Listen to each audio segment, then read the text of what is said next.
बंदी छोड़ सतगुरु रामपाल जी परमेश्वर जी की जय हो। परमपिता परमात्मा सारी सृष्टि के रचनहार कुल मालिक असंख्य ब्रह्मांडों के स्वामी जगत गुरु तीनों लोकों में प्रवेश करके सबका भरण पोषण करने वाले राजाधिराज आत्माधार नाथों के नाथ देवों के देव महादेव सर्वेश्वर महेश्वर मृत्युंजय अजरो अमर आदि अनादि सनातनी प्रभु जगत पिता जगदीश्वर श्री श्री 1008 की उपाधि के वास्तविक अधिकारी अकाल मूरत सौद स्वरूपी राम वासुदेव सर्वगतम ब्रह्म परम पूज्य प्रथम पूज्य परम संत परम पुरुष परम धनी परम दयालु सत्य कबीर हक्का कबीर अल्लाह अकबर बाखबर अल्लाह ताला जगत के तारणहार जगत के मुक्तिदाता जगत के जगन्नाथ हारे के सहारे हिंदुओं के राम मुसलमानों के अल्लाह सिखों के वाहिगुरु ईसाइयों के मसीह दया के सागर दया निधि करुणा के सागर करुणा निधि स्वयंभू परिभू संकट मोचन कष्ट हरण मंगल करण दुख भंजन अविगत कबीर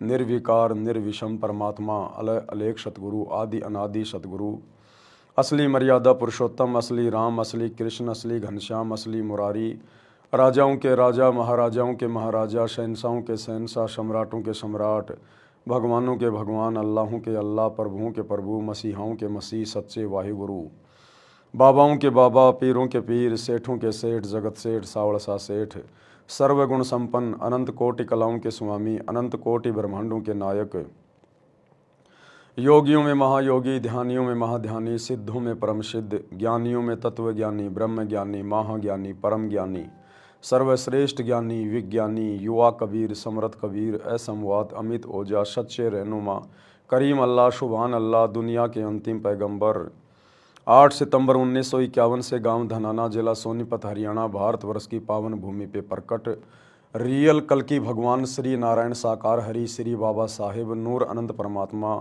संत शिरोमणि सतगुरु रामपाल जी परमेश्वर जी के चरण कमल में साध संगति से जुड़े हुए आप और हम सभी सत्सेवक भाई बहनों का अनंत कोटि दंडवत प्रणाम। सत्साई भाई और बहनों, दया परम पिता परमेश्वर जी की सतगुरु रामपाल जी भगवान की जिनके शुभ आशीर्वाद से विशेष आशीर्वाद से आप और हम सभी सत्सेवक भाई बहन साध संगति से जुड़कर अपनी आत्मा के कल्याण हेतु गुरुदेव के तत्व ज्ञान को आधार बनाकर निरंतर भक्ति मार्ग की ओर दृढ़ता से बढ़ रहे हैं। भाई और बहनों, वर्तमान में अपने बच्चों को दृढ़ता देने के लिए भक्ति मार्ग पर बनाए रखने के लिए पूज्य गुरुदेव भगवान अपने मिशन के तहत हिसार जेल से जो विशेष संदेश भेज रहे हैं, उन विशेष संदेश के ऊपर विशेष तौर पर विश्लेषण करने की प्रक्रिया जारी है। यानी क्या कुछ परमात्मा ने सांकेतिक तौर पर या शाब्दिक तौर पर आप और हमारे लिए इन विशेष संदेशों में हिसार जेल से भेजा है, उसके ऊपर निष्कर्ष हो रहा है, उसका निचोड़ निकाला जा रहा है। और दूसरी बात भाई और बहनों, हिसार जेल से परमात्मा ने हमारे लिए जितने भी सत्संग भेजने थे वो भेज चुके हैं। अभी ये जितने भी पार्ट आ रहे हैं विशेष संदेश के 76 नंबर के बाद में 77 नंबर और 78 नंबर, ये उन्हीं पार्ट को रिपीट किया जा रहा है। 76 नंबर के बाद हिसार जेल से सत्संग आना बंद हो चुके हैं।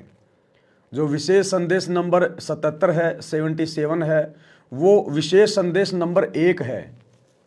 आप विशेष संदेश नंबर को एक नंबर को सुनिए और 77 नंबर को सुनिए, दोनों एक ही हैं। आज जो विशेष संदेश नंबर 78 आया 78 नंबर, आप विशेष संदेश नंबर 2 को सुनिए या फिर 78 नंबर को सुनिए, दोनों एक ही हैं। यानी उन्हीं सत्संगों को दोबारा से रिपीट करके आश्रम वालों के द्वारा भेजा जा रहा है। बाकी विशेष संदेश हिसार जेल से आना बंद हो चुके हैं, क्योंकि सात संगतियां गुरुदेव भगवान के आशीर्वाद से चल रही हैं, उनकी प्रेरणा से चल रही हैं। हमें इन सब बातों का नहीं पता था। जैसे ही लास्ट संदेश हिसार जेल से गुरुदेव का आया 76 नंबर,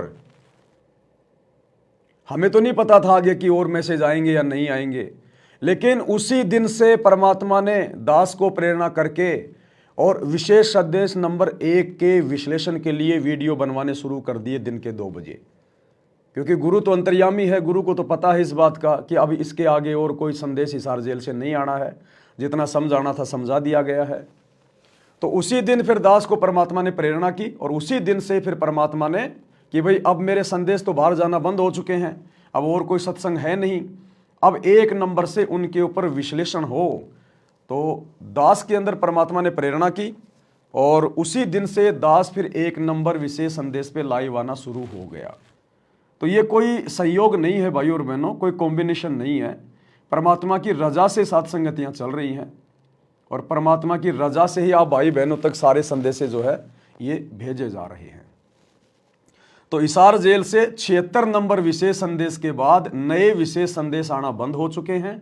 अब आगे जितने भी विशेष संदेश सतलोक आश्रम मैनेजमेंट हरियाणा सोशल मीडिया पर डालेगा, विशेष संदेश नंबर 77, 78, 79, 80, 81, ये केवल उन्हीं को रिपीट करके भेजेगा, क्योंकि आश्रम वालों को लगता है कि संगत को क्या पता हम क्या भेज रहे हैं, क्योंकि आश्रम वाली संगत गुरुदेव के सत्संगों को ध्यान से तो सुनती नहीं है, उनका निष्कर्ष वो निकालती नहीं है, तो वो भूल जाते हैं कि कौन सा सत्संग था, क्या सत्संग था। तो आश्रम वालों को कुछ भी ध्यान नहीं है, उनको लगता है कि नए नए सत्संग आ रहे हैं। तो ये आप जियों को थोड़ी सी जानकारी देनी जरूरी थी। तो विशेष संदेश नंबर 8 के ऊपर निष्कर्ष निकालने की प्रक्रिया जारी है गुरुदेव भगवान के आशीर्वाद से। कल हमारा एक पार्ट बन चुका है, आज हम दूसरे पार्ट के ऊपर चर्चा करेंगे। उससे पहले दास आपको एक छोटी सी सूचना और देना चाहेगा साध संगतियों के विषय में। देखो दास अक्सर आप भाई बहनों को अपडेट करता रहता है साध संगति में जाने या ना जाने के विषय में, लेकिन भाई बहन क्या करते हैं कि लास्ट टाइम मैं जो बोलता हूं उसको तो पकड़ लेते हैं और पहले मैं क्या बोल गया उन चीज़ों पे ध्यान नहीं रखते हैं, तो कंफ्यूज हो जाते हैं। तो कंफ्यूज होने की आवश्यकता नहीं है। बहुत सारी जगह भाई बहन 10, 50 या 100, 150 किलोमीटर तक के भगत भाई बहनों के साथ संगतियां रखवाते हैं, तो उन साथ संगतियों में कोई दिक्कत नहीं है। भाई बहन 100, 50, 150 किलोमीटर तक अपने क्षेत्र में साथ संगति रखवा सकते हैं, कोई भी रखवा सकता है। ये तो परमात्मा के सत्संग है, इनमें कोई किसी की तरफ से कोई परमिशन लेने की आवश्यकता नहीं है, किसी की आज्ञा लेने की आवश्यकता नहीं है। आप कोई भी भाई बहन कभी भी अपने घर पर या कहीं भी परमात्मा की साथ संगति रखवा सकते हैं, बशर्ते इस बात का ध्यान रखें कि आप जी मर्यादा में हो और जिस जगह साथ संगति रखवाई जा रही है उस जगह पर आने वाले भक्तों को गुरु महिमा करने में किसी प्रकार की कोई तकलीफ या दिक्कत नहीं होनी चाहिए। अगर आपके घर पे माहौल अच्छा नहीं है, आप कुछ भगत भाई बहन आपस में मिलके सलाह मशवरा करके कोई जगह किराए पे लेकर, ज़्यादा महंगी नहीं, 5-10 हज़ार रुपए तक की, जिसका खर्चा आप जी सब मिलकर आसानी से वहन कर सको, कोई भी छोटा मोटा जगह लेकर किराए पर आप जी साथ संगतियां कर सकते हो। दास ने मना केवल ये किया था कि दूर के भगत भाई बहनों को साथ संगतियों में जाने की जरूरत नहीं है। जिस प्रकार नज़दीक के भाई बहन आपस में साथ संगतियां रखवा रहे हैं वैसे सब रखवाओ, कोई दिक्कत नहीं है। जितने भगत भाई बहन आपके संपर्क में हैं 100, 50, 150 किलोमीटर तक के, आप उनको सूचना दे दीजिएगा। कोई आना चाहेगा तो ठीक है, नहीं आना चाहेगा तो कोई दिक्कत नहीं है। तो सलाह मशवरा करके आप जी इस प्रकार से साथ संगतियां रख सकते हैं। एक दूसरे भगत भाई बहन आसपास की साथ संगतियों में जा सकते हैं, कोई दिक्कत नहीं है किसी प्रकार की। हाँ, दूर के भगत जाके क्या करेंगे भाई, दूर का भगत है कोई 1000 किलोमीटर का, 500 किलोमीटर का, वो जाएगा आएगा, उसके 2-3 दिन ऐसे ही हो जाएंगे उसके, तो उसको वहाँ जाने की कोई आवश्यकता नहीं है। उसको चाहिए कि वो भी आसपास के भक्तों से संपर्क करके कि भगत जी ऐसे ऐसे परमात्मा प्रेरणा कर रहे हैं, छोटी मोटी साथ संगति रखवा लेते हैं। तो आसपास के जो भी 10, 15, 20 भगत भाई बहन हैं वो आपस में मिलके इस प्रकार से अपना प्रोग्राम सेट कर सकते हैं, उसमें कोई दिक्कत नहीं है। दूसरी बात, आप साथ संगतियों में जाते हैं, अगर आपको 1-2 दिन लग भी जाते हैं तो कोई विशेष कोई चिंता का विषय नहीं है। देखो, हम साथ संगति में भी परमात्मा के लिए जा रहे हैं, वहां भी हम परमात्मा को ही भोग लगाएंगे। तो हम अपने गुरुदेव भगवान को घर पे दंडवत प्रणाम करके, यदि आप अकेले हैं तो भाई आपके बाल बच्चे भी उपदेशी हैं तो कोई दिक्कत नहीं, पीछे से वो मालिक को भोग लगाते रहेंगे। अगर आप अकेले उपदेशी हैं या पूरा परिवार जाना चाहता है साथ संगति में आसपास में तो कोई विशेष दिक्कत नहीं है, आप जी जा सकते हैं। परमात्मा को दंडवत प्रणाम करके मालिक से आज्ञा लेके कि ये परमेश्वर, हम आप ही की महिमा के लिए, आप ही की ज्ञान चर्चा के लिए अपने भगत भाई बहनों के पास में जा रहे हैं। परमात्मा हमें आज्ञा देना, हमें क्षमा करना यदि कोई त्रुटि रहे तो, आप जी 1-2 दिन वहाँ रह सकते हैं, ऐसे कोई दिक्कत नहीं है। देखो कल को गुरुजी आएंगे, हमें बुलाएंगे, तो क्या हम आश्रम में नहीं जाएंगे? हम 2 दिन भी रहेंगे, 3 दिन भी रहेंगे, सपरिवार जाएंगे, फिर घर पे भोग कौन लगाएगा? तो ये परमात्मा सर्वत्र है, हर जगह। हमने किसी भी जो क्रिया है ना उससे बल्कि बंध के नहीं रहना। हमने किसी भी क्रिया से बंध के नहीं रहना कि एक बार भोग लगाना शुरू कर दिया तो डेली उस घर में भोग लगना जरूरी है। विशेष परिस्थितियों में हम परमात्मा से क्षमा प्रार्थी होके आज्ञा लेके हम लोग जा सकते हैं, उसमें कोई दिक्कत नहीं है। दूसरी बात, कोई भी भगत आपको सूचना भेज दे, कोई भी भगत कह दे कि भाई मेरे घर पे सात संगति है, मैं सात संगति रखवा रहा हूं, आप उस भगत को जानते नहीं, पहचानते नहीं और थैला उठा के चल दिए, तो ऐसा नहीं करना, वो भी गलत है। जिस भगत के यहाँ पर सात संगति है, पहली बात तो उस भगत ने आसपास के जितने भी भगत उसके संपर्क में हैं, 10, 20, 50, उन सबको पहले सूचित करना चाहिए कि भगत जी ऐसे ऐसे छोटी सी सात संगति की परमात्मा प्रेरणा कर रहे हैं, और आप जियों को समय मिले तो भगत जी आप जी आना, बाकी आप बताओ उस और क्या करे क्या नहीं करे, रखवाना उचित है या नहीं है। तो वो भगत जो भी अपनी राय दे उस हिसाब से, जो ज्ञान आधार से उचित हो वही राय माननी है, जबरदस्ती के नहीं। सबके ऐसे तो अपने अपने विचार हो जाएंगे, तो सबके विचार लेके नहीं चढ़ने, सबकी सुविधा को मद्देनजर रखते हुए और परमात्मा की मर्यादाओं को और ज्ञान आधार को मद्देनजर रखते हुए हमने सात संगतियां रखवानी है। बहुत सारे नए भगत भाई बहन सात संगतियों से जुड़ रहे हैं, वीडियो देख रहे हैं, उनकी इच्छा होती है कि हम सात संगति में जाएं, सात संगति में जाएं। तो अगर सात संगतियां रखवाओगे नहीं तो भगत भाई बहन जाएंगे कहाँ? ऑनलाइन तो वीडियो देख ही रहे हैं वो। जब वो भक्तों के बीच में जाएंगे, हम कैसे गुरुजी को भोग लगा रहे हैं, क्या क्या सावधानियां बरत रहे हैं, क्या क्या हमारे नियम हैं, तो वो सारी चीजें जब वो जाएंगे तभी तो उनको पता चलेगा। तो सात संगति में जाने वाले भक्तों के लिए भी ये नियम है, ये जिम्मेदारी है कि आप जिस भगत के यहाँ पर सात संगति में जा रहे हैं, आप उसको अच्छे से जानते हैं या नहीं जानते हैं, या आप जिसके साथ में जा रहे हैं वो उस भगत को अच्छे से जानता है या नहीं जानता है। सात संगति रखवाने वाला भगत मर्यादा में है या नहीं है, आचार विचार व्यवहार ठीक है या नहीं है, या खाली अपनी मान बढ़ाई के लिए सात संगति रखवा रहा है, दिखावे के लिए रखवा रहा है। तो यदि हमें कोई त्रुटि नजर आती है तो आप जी सात संगति में ना जाइए। यदि आपको लगता है कि मुझे जाना चाहिए, कोई दिक्कत नहीं, महीना 2 महीना हो गया, परमात्मा की थोड़ी चर्चा हो जाएगी, भगत भाई बहनों से मिलना जुलना हो जाएगा, मन थोड़ा हल्का हो जाएगा, तो कोई दिक्कत नहीं, आप सात संगति में जाइए। कहने का मतलब है आप जी सबसे पहले अपनी मर्यादाओं को रखिए, उसके बाद आप जी कहीं भी जाइए, कहीं भी घूमिए, उसमें कोई डर नहीं है। परमात्मा कहते हैं गुरु को राखिए शीश पर, चलिए आज्ञा माही, कहे कबीर उस भगत को 3 लोक भय नहीं। अगर हम मर्यादा में हैं और सामने वाला मर्यादा में नहीं है तो हमारी मर्यादा नहीं टूटेगी। हमने बशर्ते उसको समझाना है। अगर कोई गलती वो कर रहा है जाने अनजाने में तो हमारा फर्ज बनता है प्यार प्रेम से हम उसको समझाएं। राग द्वेष ईर्ष्या सात संगति में नहीं चलेगी। यहाँ आपको कोई देखने वाला नहीं है, लेकिन परमात्मा सबके ऊपर नजर बनाए हुए है। अगर राग द्वेष ईर्ष्या के माध्यम से आप जी एक दूसरे के प्रति कुछ कहोगे, कुछ बोलोगे, सात संगति में जाके कुछ उल्टा सीधा बोलोगे या राग द्वेष रखोगे, मान बढ़ाई की कोई चाहत रखोगे, तो परमात्मा अंतर्यामी है, थोड़े दिन बाद में आपको डिस्फ्यूज कर देगा, आपकी प्रेरणा बंद हो जाएगी, फिर धीरे धीरे फिर एक दूसरे की निंदा चुगली वही करने में लग जाओगे। तो आसपास में सात संगति में जाओ। ये तो चलेंगी भैया, जब तक ये भक्ति चलेगी हजारों साल, तब तक सात संगतियां ऐसे ही चलेंगी। आने वाले समय में हर जगह भगत होंगे, तो क्या गांव गांव में भगत नहीं मिलेंगे आपस में? हर सप्ताह भगत भाई बहन मिलकर एक जगह परमात्मा को भोग लगाया करेंगे, सात संगतियां हुआ करेंगी, आसपास के 150 किलोमीटर के भगत आएंगे, तो ये तो चलती रहेंगी। ये तो परमात्मा के समागम है, सत्संग है, ये बंद नहीं होंगे। दास ने तो मना इसलिए किया कि ज़्यादा दूर जाने की जरूरत नहीं है, आसपास के भगत अपने अपने क्षेत्र में सात संगतियां रखवाओ। एक तो आप एक ही जगह रखो और एक सैकड़ों जगह सात संगतियां हो, तो कितना लाभ होगा। तो इस प्रकार से थोड़ा ज्ञान को आधार बना के, दास ने मना नहीं किया किसी को, ना किसी को सात संगति में जाने के लिए मना किया। दास केवल दूर दराज वाले भगत भाई बहनों को सात संगतियों में आने जाने के लिए मना करता है कि फालतू में आप वहाँ जाओगे। अब ज़्यादातर तो आपको पता हो गया क्या क्या नियम है, क्या क्या मर्यादा है। अब खाली भंडारा करने जा रहे हो 1000 किलोमीटर, तो फिर फायदा क्या। हाँ, आसपास में भगत भाई बहन सात संगति रखवा रहे हैं तो आसपास में मिलने जुलने के लिए जाओ, कोई दिक्कत नहीं है।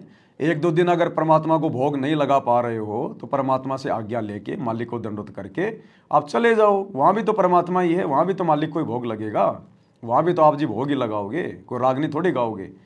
तो इस प्रकार से थोड़ा ज्ञान को आधार बनाकर, क्योंकि बहुत सारी जगह क्या है कि भगत भाई बहन आपस में छोटी छोटी बातों को लेकर मनमुटाव करने लग जाते हैं। वहाँ साथ संगति में नहीं जाना, वहाँ ये नहीं करना, वो वहाँ जो है वो नहीं करना। तो ऐसा नहीं है, जो जा रहा है उसको जाने दो भाई, हम क्यों रोके हम किसी को, हमें क्या मतलब है भाई। हम कब तक किसी को बांध के रखेंगे, कब तक हम किसी को रोक के रखेंगे, कब तक आप किसी को डंडे के जोर पे चलाओगे। जैसे हमारे गुरुदेव भगवान ने 2014 के बाद पूरी संगत को फ्री छोड़ दिया कि भैया मैंने जो ज्ञान देना था दे दिया, मैंने जो मर्यादा बतानी थी बतानी, मैंने बता दी, अब मैं किसी को बांध के नहीं रखूंगा।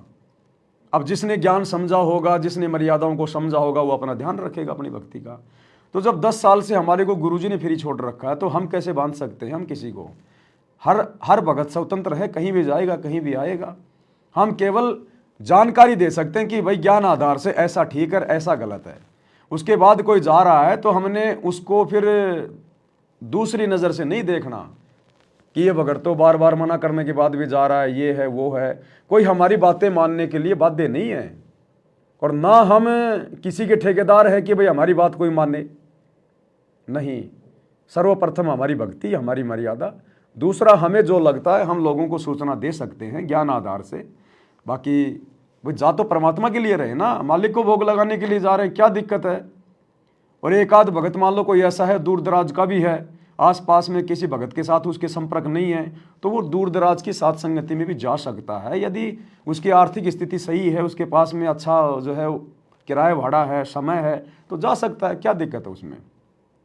लेकिन ऐसा नहीं कि पहले की तरह जैसे हम साथ संगतियाँ रखते थे पहले, तो पूरे देश के भगत ही आ जाओ उठ उठ के, वैसा करना ठीक नहीं है ज्ञान आधार से वर्तमान में। क्योंकि 10 दिन में 2 बार लाए आ रहा है, ये भी तो साथ संगतियाँ हो रही है। तो आसपास की साथ संगति में जाओ, परमात्मा की महिमा करो, कोई दिक्कत नहीं है। एक दूसरे भगत भाई बहनों को समझाओ, ज्ञान आधार से मालिक की चर्चा करो और दृढ़ होते जाओ, उसमें कोई दिक्कत नहीं है। सबको आपस में सहयोग करना चाहिए, एक दूसरे की टांग नहीं खींचनी चाहिए इसमें। तो आज शुरू करते हैं हम परमात्मा के आशीर्वाद से। विशेष संदेश नंबर 8 का पार्ट नंबर 2 है। गुरुदेव भगवान हमें आन उपासना के विषय में, शास्त्र विरुद्ध साधना के विषय में समझा रहे हैं कि ये मोक्ष में सहयोगी नहीं है, आत्म कल्याण इनसे नहीं हो सकता है, और किस किस तरह की साधनाएं हैं। हमारे धर्मगुरु जो ज्ञानहीन हैं, आज भी ज्ञानहीन ही है, सतगुरु ने आके ज्ञान दे दिया, उसके बाद भी ज्ञानहीन बनकर बैठे हमारे धर्मगुरु सभी। कोई मानने को तैयार नहीं है सच्चाई। काल ने मान बढ़ाई में उलझा रखा है, अहंकार पैदा कर रखा है। तो आज के वीडियो में गुरुदेव हमें क्या समझा रहे हैं, शुरू करते हैं। और शुरू करने से पहले हम अपने गुरुदेव भगवान को दंडवत प्रणाम अवश्य करें। घर पर हैं, सामान्य परिस्थिति में हैं तो जमीन पर दंडवत प्रणाम करें 8 अंगों सहित। और यदि आप यात्रा में हैं, ऑफिस में हैं, काम पे हैं, दंडवत नहीं कर सकते, तो सत्संग सुनने से पहले मानसिक दंडवत प्रणाम गुरुदेव को अवश्य करना चाहिए। जा नगरी नहीं वाद विवादम, सुरती कमल कैलाश कलंदर, बैठे सतगुरु धनी मुनिंदर। धनी मुनिंदर मौनी साई, है देवा दरवेश गोसाई। गाँव अनहद बैन बिलासा, गगन गुफा मंदिर में बासा। एक गुमट संकट मोचन पुरुष कबीरम, समृत साहिब सुख का शीरम। कोटि कोटि गंगा और काशी, चरण कमल तुम रे अविनाशी। आनंद घन पद अग है ऊंचा, गरीब दास कोई पावे सूचा। इसमें स्पष्ट कर दिया है कि संकट मोचन पुरुष कबीर, सब दुखों के दूर काटने वाले, दुख दूर करने वाले कबीर पुरुष हैं, कबीर परमेश्वर हैं। अज्ञानता में, ना समझी में, तत्व ज्ञान के भाव में हम सभी भगत भाई बहन पहले संकट मोचन नाम आते ही हनुमान जी को मान लेते थे कि बजरंग बली संकट मोचन है।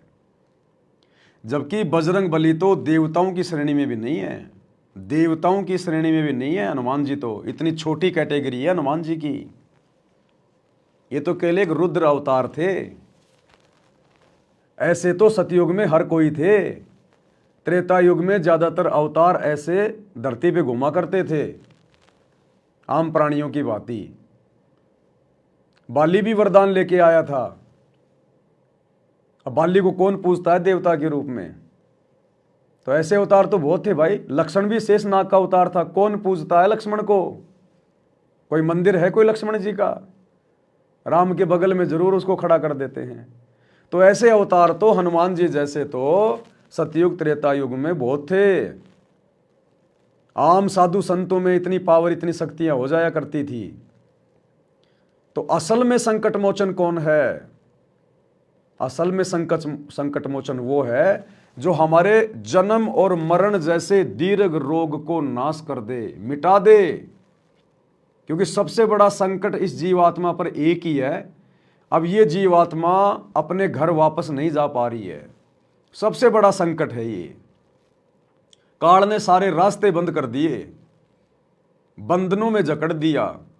तो ये जीव के ऊपर सबसे बड़ा संकट है। और इस संकट का यदि कोई मोचन कर दे, इस संकट से यदि कोई उबार दे, आत्मा को सतलोक पहुंचा दे, तो वो असल में सबसे बड़ा संकट मोचन है। तो वर्तमान में इस पृथ्वी पर 21 ब्रह्मांड में यदि एकमात्र कोई संकट मोचन है तो सतगुरु रामपाल जी हैं। ये कबीर भगवान हैं। संकट मोचन कष्ट हरण मंगल करण कबीर आ गए शरण थारी। ये सबसे बड़ा संकट मोचन है। ये परमात्मा हमारे सांसारिक संकटों का भी मोचन करेगा, कष्टों का हरण करेगा।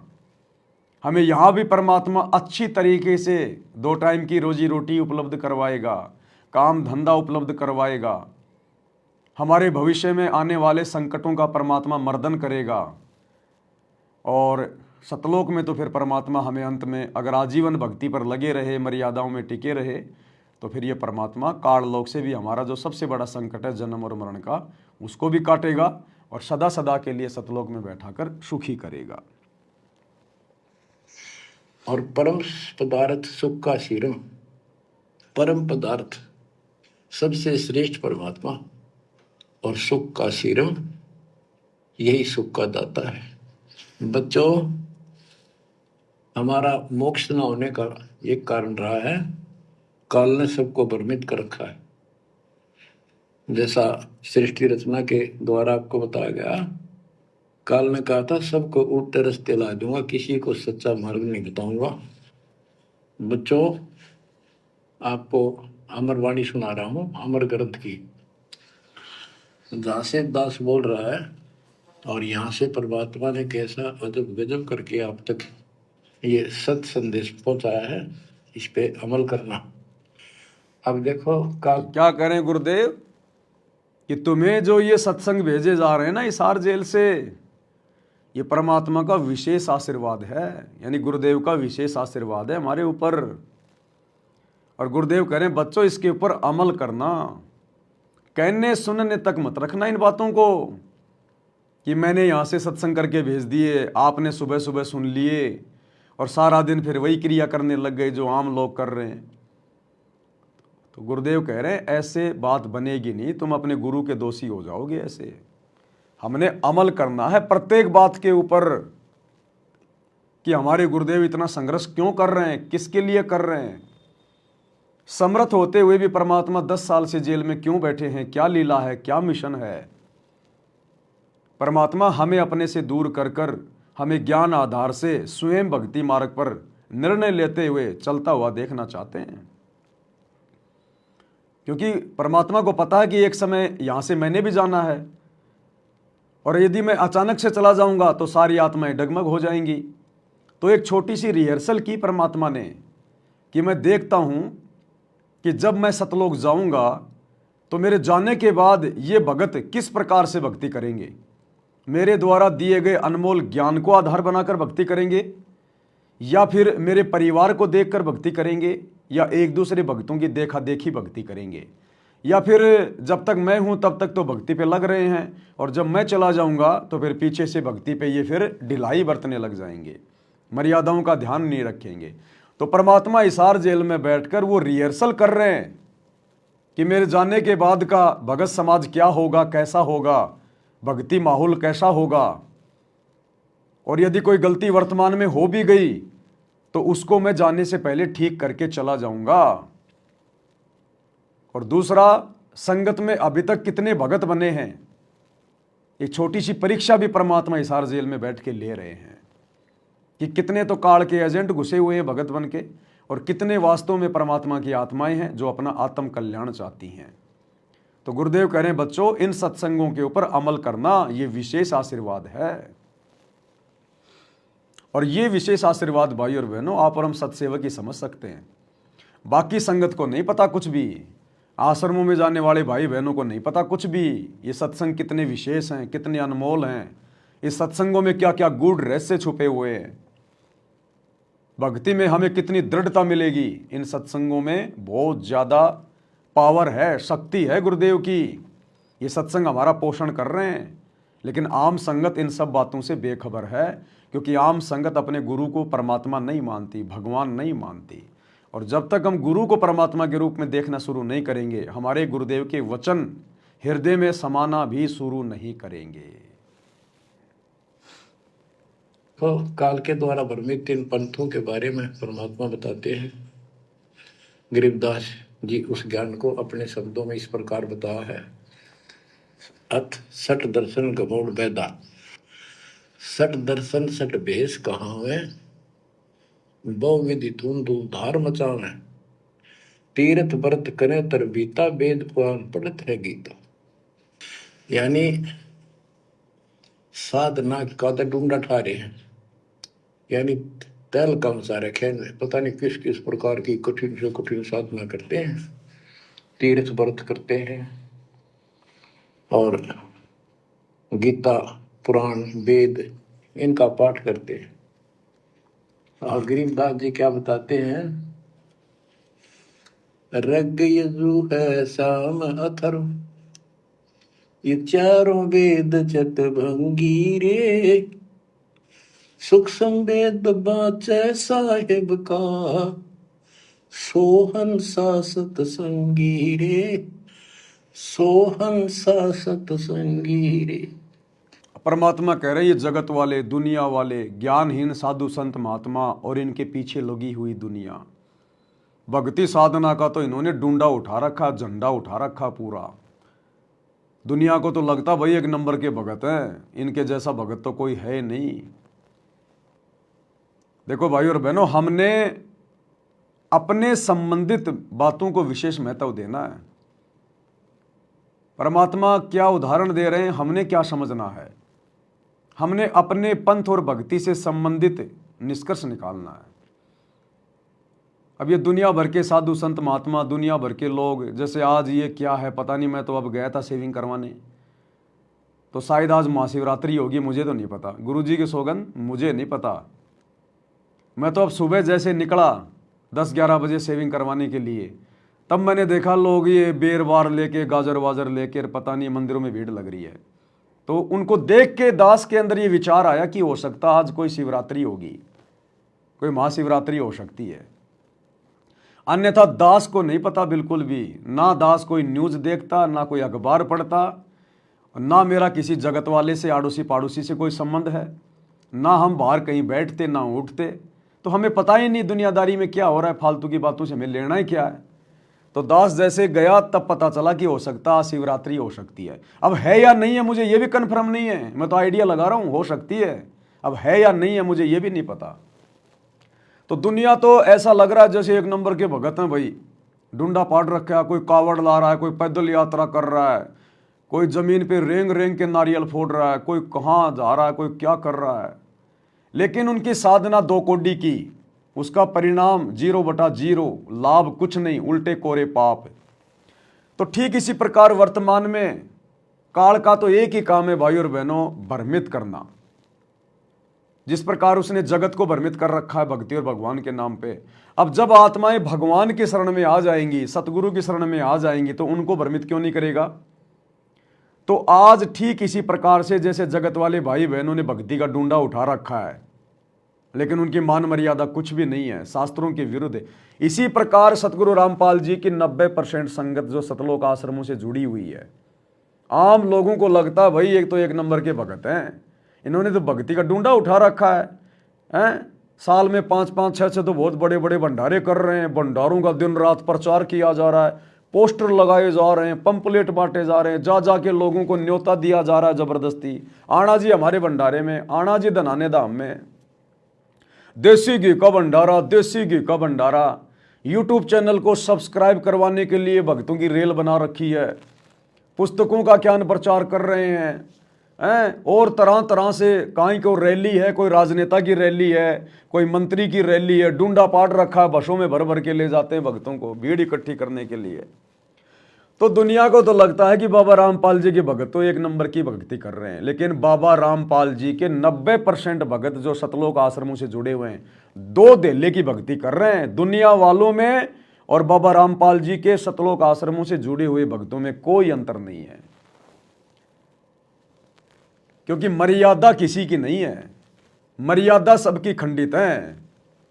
इन सतलोक आश्रमों से जुड़े हुए भक्तों से चाहे बाबा रामपाल की भक्ति करवा लो और चाहे श्री रामचंद्र जी की भक्ति करवा लो, इनको कोई फर्क नहीं पड़ता। इनसे आप चाहे इन आश्रमों में भंडारे करवा लो, चाहे इनसे राम जन्मभूमि अयोध्या में भंडारा करवा लो, इनको कोई फर्क नहीं पड़ता। इन्हें चाहे अपने गुरुजी की रैलियों में बुला लो, चाहे जाट आरक्षण की रैली में बुला लो, चाहे आनंद पाल सिंह जैसे गुंडों की सीबीआई जांच की रैली में बुला लो, या चाहे नेताओं की रैलियों में धक्के खिला लो, इन्हें कोई फर्क नहीं पड़ता। इन्हें पता ही नहीं हम क्या कर रहे हैं, हमारे गुरुजी के नियम क्या है, हमारा मार्ग क्या है, हमारा गुरु इतना संघर्ष क्यों कर रहा है। तो दुनिया को तो लगता है कि भक्ति का डूंडा उठा रखा, भाई एक नंबर के भगत हैं। और आश्रम में तो इनका व्यवहार देखो आप, आश्रम में तो बड़े प्यार से बोलेंगे, प्यार से रहेंगे, भगत जी करेंगे। कोई कुछ कह देगा, अरे कोई बात नहीं भगत जी, कोई बात नहीं। और आप इनके घरों पे जाके देखो, जहां ये काम धंधा करते हैं वहां जाके देखो आप इनका आचार विचार व्यवहार। जब साथ संगति होती है वहां आके देखो, ये ले लेके लठ आ जाते हैं मारने के लिए। इनसे बात करके देख लो ज्ञान आधार से, कोई सवाल कर लो इनसे, जरा सा गाड़ियां निकालने लग जाएंगे ये।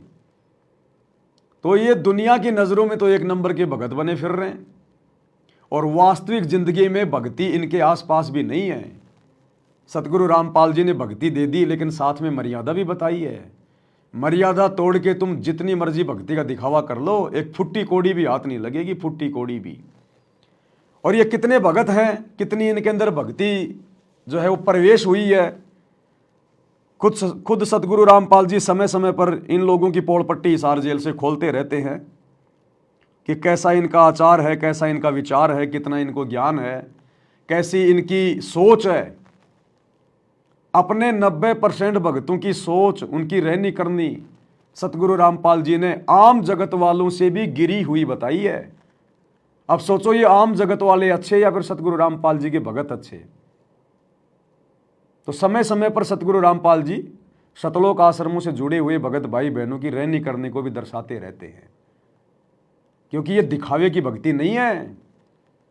तुम दुनिया के सामने जो 2 नंबर का काम करने वाले आदमी हैं,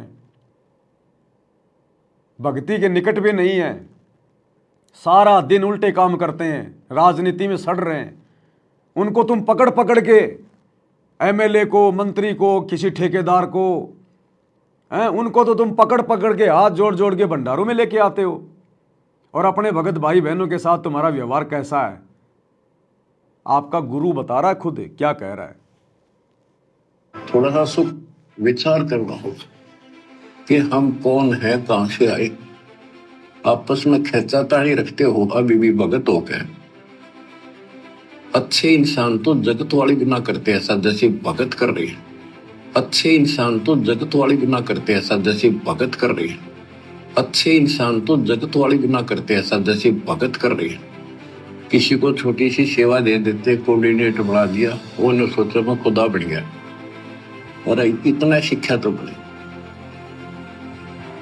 मजदूर बनो सीखो, मजदूर। और कई देखा है कि कोऑर्डिनेटर या जिसकी जो भी व्यवस्था लगाई जाए तो व्यवहार भी ठीक नहीं करते, धमकान लग जाते, फुरकान लग जाते। और कुछ ऐसी भी शिकायतें आई हैं जो बहन बेटियों के साथ गलत मैसेज भी डालते हैं।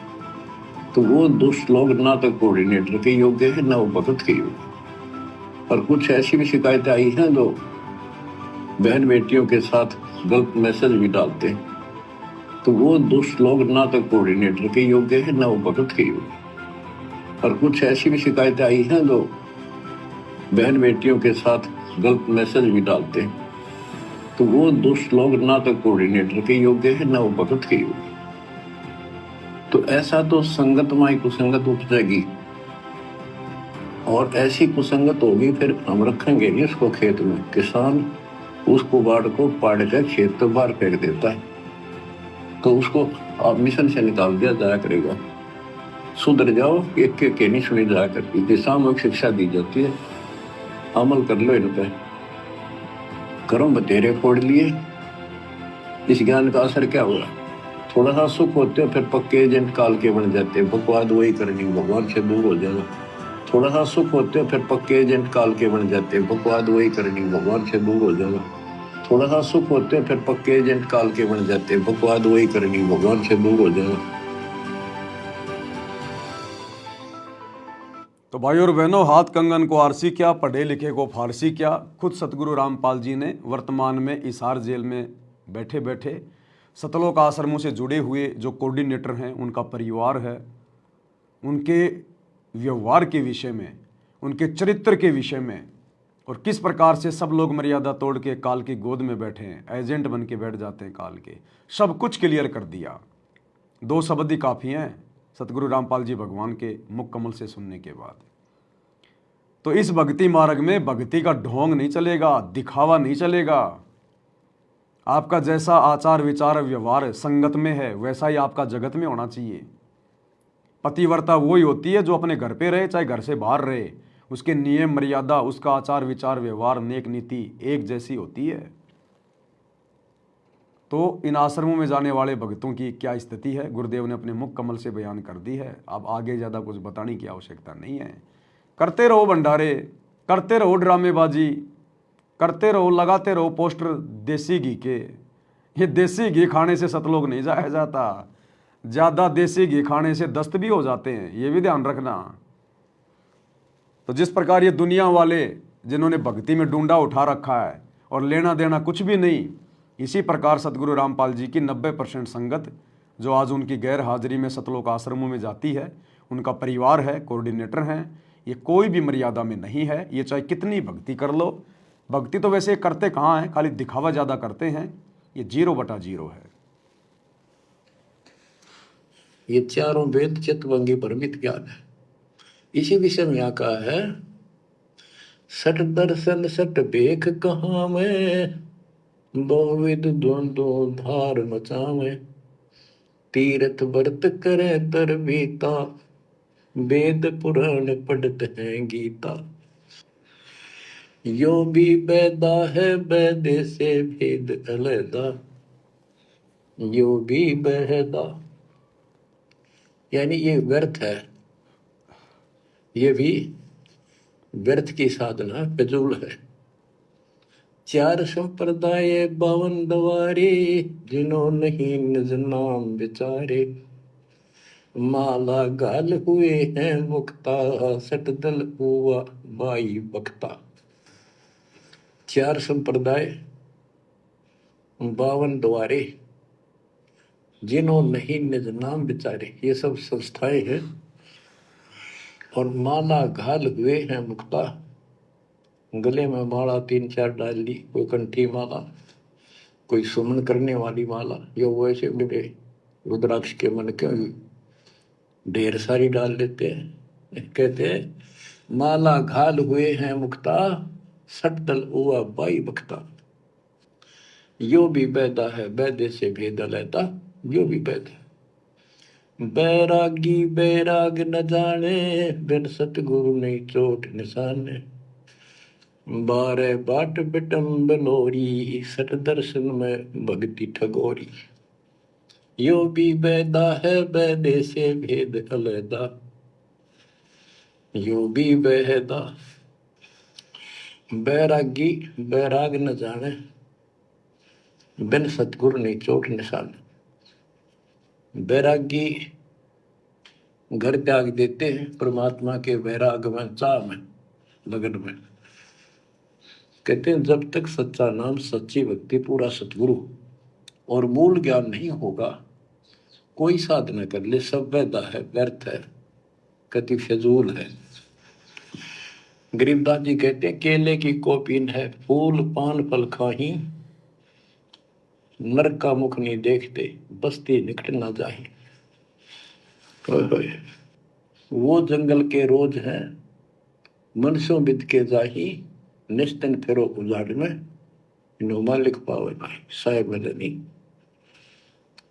यहाँ पर वही बात कही है, चार संप्रदाय 52 द्वारे, जिन्हों नहीं निज नाम बिचारे, माला घाल दे हैं मुक्ता, सटदल पुआ बाई बख्ता। फिर कहते हैं बैरागी बैराग न जाने, बिन सतगुरु नहीं चोट निशाने।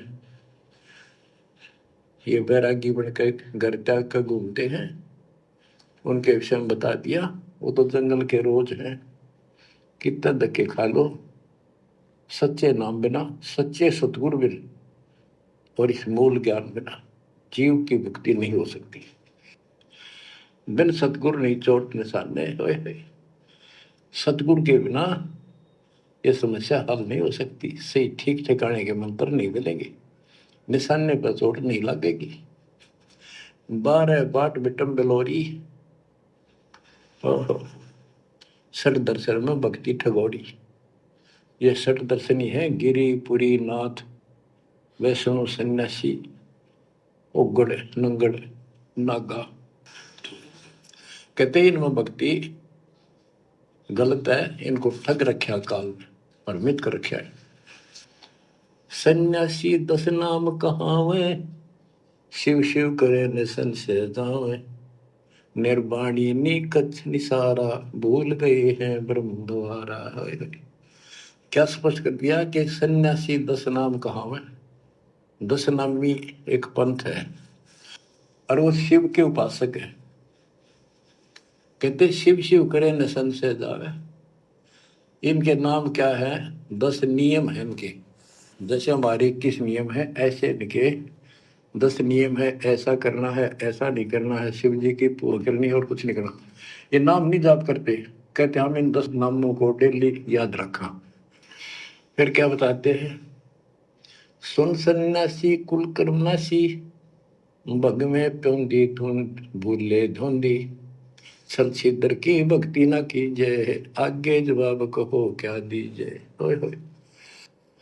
सुन सन्यासी कुल कर्मनाशी, ये सन्यासी अपना पूरा धर्म कर्म नष्ट करे फिरते हैं।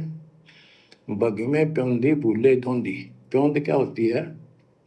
जैसे कलम चढ़ाते हैं पौधे का, तो उसको कलमी बोलते हैं। कहते तुम इन या 7 दुआरी प्योंद तो चढ़ा ली, कान पड़वा लिए, लाल कपड़े पहन लिए, बड़ी बड़ी जटा रखा ली, लेकिन रास्ता ठीक नहीं।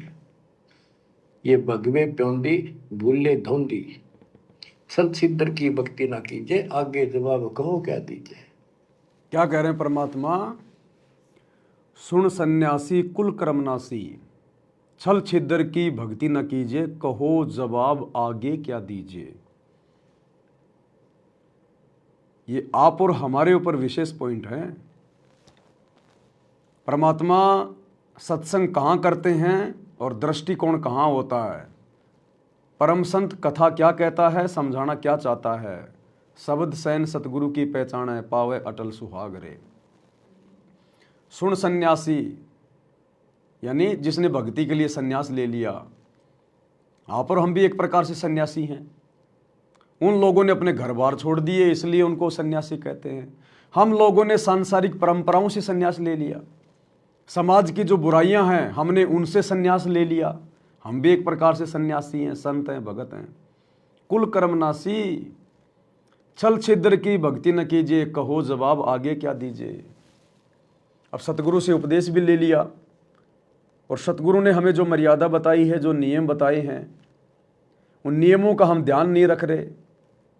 नियम तोड़ के हम भक्ति कर रहे हैं, तो हम छल छिद्र की भक्ति कर रहे हैं। नित्य नियम में गुरुदेव क्या कहते हैं? ताते सतगुरु शरणा लीजे, कपट भाव जिन दूर करीजे। जो अपने अंदर से सारे कपट भाव दूर कर देगा, बिल्कुल शुद्ध हृदय का हो जाएगा, मर्यादा शोपन में भी नहीं तोड़ेगा, कहते हैं उस दिन सतगुरु उसको अपनी शरण में लेगा। बाकी नाम दीक्षा लेने से कोई सतगुरु की शरण में नहीं माना जाता। नाम दीक्षा ले ली, सतसाई बोलने लग गए, गले में लॉकेट है, हाथ में रक्षा सूत्र है, नहीं, ये शरण में आना नहीं होता। ऐसे तो चाहे पूरी दुनिया नाम ले लो, कोई दिक्कत नहीं है। परमात्मा कहते हैं ताते सतगुरु शरणा लीजे, यानी उस आत्मा को सतगुरु वास्तव में अपनी शरण में लेता है। कपट भाव जिन दूर करीजे, जिसने अपने अंदर से छल कपट को दूर कर दिया हो, सतगुरु की मर्यादा तोड़ने के सौपन में भी ना सोचे, गुरु के प्रत्येक वचन में रहे, आज्ञा का पालन करे, अपनी भक्ति करे, एक भगत के लक्षण अपने ऊपर धारण करे, उसको कहते हैं छल कपट को दूर करना। अब देख लो आज कितने भगत हैं जो मर्यादा में रह के भक्ति कर रहे हैं, सिर्फ साथ संगति से जुड़े हुए भाई बहन। बाकी एक भी भगत ऐसा नहीं है साथ संगति के अलावा जो मर्यादा में हो, चाहे वो 1 करोड़ हो, चाहे 2 करोड़ हो। आश्रमों में जाने मात्र से मर्यादा टूटती है, जाने मात्र से, क्योंकि ये आश्रम गुरु की गैर हाजिरी में बनाए गए हैं, गुरु की आज्ञा के अनुसार नहीं बनाए गए। ये मनमाना आचरण है, और गुरु की आज्ञा के बिना जो मनमाना आचरण करता है उसकी कुसंगति करना, मर्यादा तोड़ना है। अब देख लो ना, गुरु जी के दोनों लड़के गोहाना जाट महासभा का उद्घाटन करने गए और अपने गले में माला डलवा के घूम रहे हैं, अपने गले में फूलों की मालाएं डलवा के घूम रहे हैं। तो कहाँ है मर्यादा? जब तुम्हारे आश्रम संचालकों की मर्यादा नहीं है तो आश्रमों में जाने वालों की, लड्डू जलेबी बर्फी खाने वालों की मर्यादा कहाँ रहेगी? सतनाम के नियम नंबर 4 में गुरुजी ने स्पष्ट मना कर रखा है कि भगत ने अपने गले में माला नहीं डलवानी, ना किसी के गले में डालनी। जबकि गुरुजी के बेटे तो जाट समाज से अपने गले में मालाएं डलवा के घूम रहे हैं। तो कहाँ है मर्यादा? ये होता अपने गुरुजी के साथ में छल कपट करना। तो बाकी संगत कहाँ मर्यादा में होगी जब गुरुजी का परिवार ही मर्यादा में नहीं है? इसलिए भाई भक्ति का चाहे कितना डंडा उठा दो, कितना लोग दिखावा कर लो, कितना प्रचार प्रसार कर लो, ये प्रचार प्रसार करने से मोक्ष नहीं होता। मोक्ष होगा गुरु को परमात्मा मानकर मर्यादित तरीके से भक्ति करने से। तो परमात्मा कहते हैं छल छिद्र की भक्ति न कीजिए, कहो जवाब आगे क्या दीजिए। अरे यहाँ तो चलो कोई दिक्कत नहीं, तुम गुरु को परमात्मा नहीं मान रहे, अपने जैसा 2 कोटि का जीव मान रहे हैं, इंसान मान रहे हैं, एक सामान्य संत मान रहे हैं, मानते ही हो तुम। क्योंकि गुरु के अलावा किसी और को परमात्मा मानने का मतलब है अपने गुरु को हल्के में लेना, मानुष मानना। तो परमात्मा तो तुम जून के महीने में उस दाढ़ी मूंछ वाले को मानते हो, कबीर प्रकट दिवस मना के उस नकली फोटो का। तो गुरु के साथ तो तुम छलछिद्र कर रहे हो, धोखा कर रहे हो, अपने साथ भी और अपने गुरु के साथ भी मानुष समझकर। भाई आगे क्या जवाब दोगे जब यही तुम्हारा बाप, यही सतगुरु रामपाल जी जब तुम्हें कबीर के रूप में त्रिकुटी पे बैठा मिलेगा और जब तुमसे हिसाब किताब मांगेगा, तब क्या जवाब दोगे? यहाँ तो तुम अपना बाप कह लो, अपना ताऊ कह लो, अपना पति कह लो, त्रिकुटी पे ये किसी का बाप, किसी का ताऊ, किसी का बेटा, किसी का चाचा नहीं है। वहाँ तो जैसे कर्म किए हैं वैसे ठोक ठोक के देगा, ठोक ठोक के। ये निर्मोही परमात्मा है, 1% भी इधर उधर नहीं देखता। इसलिए परमात्मा कहते हैं चाहे कितना भक्ति का डूंडा उठा लो, मर्यादा बिना भक्ति तुम्हारी 1 कदम भी आगे नहीं बढ़ सकती, 1 कदम भी। तो क्या फायदा फिर भाई जगत में और भगत में? फिर भगत कहलवाने का क्या फायदा यदि फॉर्मेलिटी की भक्ति करनी है तो ये नहीं चलेगी भक्ति मार्ग में। यो भी बैदा है, बैदे से भेद अलैदा, यो भी बैदा बरम करम भैरो को पूजे, सत शब्द साहिब नहीं सूझे। माला बुखटी कक्कड़ हुकटी, बाना गोड़ी भांग बसोड़ी, यो भी बैदा है बैदे से भेद अलैदा, यो भी बैदा। भ्रमित ज्ञान के आधार पर भैरव को के परमात्मा का सच्चे नाम का नहीं पूछते। बच्चों कि भ्रमित ज्ञान के आधार पर भैरों की पूजा करता है, कोई देवताओं की पूजा करते हैं। कबीर साहब कहते हैं माई मसानी सेठ शीतला, भैरव भूत हनुमंत साहिब से न्यारा रहे जो इनको पूजत, उनके निकट भगवान नहीं आएगा जो इनकी पूजा करते हैं। जति जलाली पदकन खाली, नाम न रत्ता घोरी गत्ता, मंडी बसंता ओढ़े कंथा, बन फल खावे नगर न जावे, यो भी बैदा है बैदे से भेद अलैदा,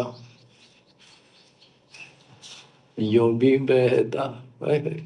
अब बताते हैं जंगम जैनी फोकट फैनी, नाम न चीना गुरु गुणहीना, गलरी जिंदा मस्तक बिंदा, गूगल खेवे जंतर सेवे, यो भी बैदा है बैदे से भेद अलैदा, यो भी बैदा यानी व्यर्थ है ये। जंगम जैनी फोकट फैनी, इनके पास कख नहीं है। जो जंगम सेवड़े जैन धर्म से संबंधित लोग, बच्चों कमाल है आपकी किस्मत का।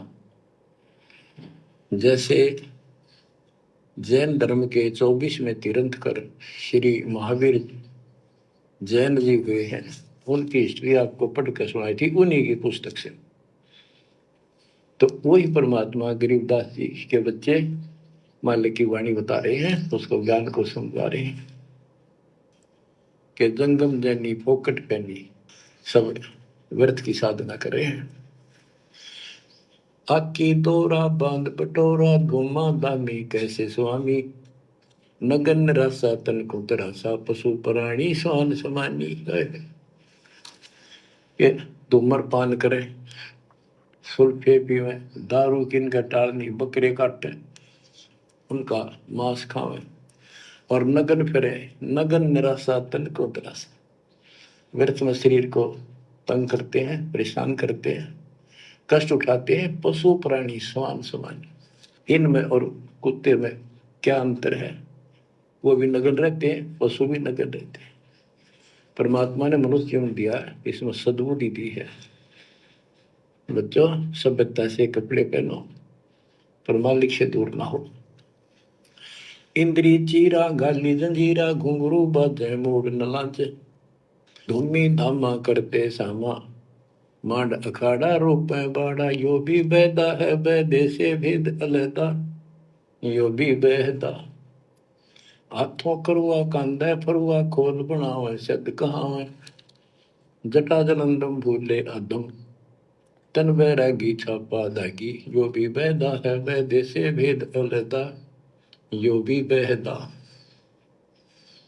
क्या बताते हैं कि हाथों करुआ एक लोटा ले लेंगे, और कंधा फरुआ एक फावड़ी से रख लेंगे कंधे पे, और खोल बनावे गुफा बनावांगे, उसमें छुप जाएंगे। और सिद्ध कहाँ में, जटा जलंदम भूले अंधम, बड़ी बड़ी जटा सिर पर रखेंगे। ये ज्ञान के अंधे परमात्मा का सच्चा मार्ग भूले हैं। तन बैरागी छापा जागी, वेद पुरानी कथा कहानी, पढ़ पढ़ भूले अर्थ न खुले, भूले योगी हृदय के रोगी, कान चरावा बसम रमावा, यो भी बैदा है बैदे से भेद अलैदा, यो भी बैदा। वेद पुराण पढ़ते हैं, इनको ठीक से समझ नहीं पाए। वेद पुराणी कथा कहानी, पढ़ पढ़ भूले अर्थ न खुले। बताओ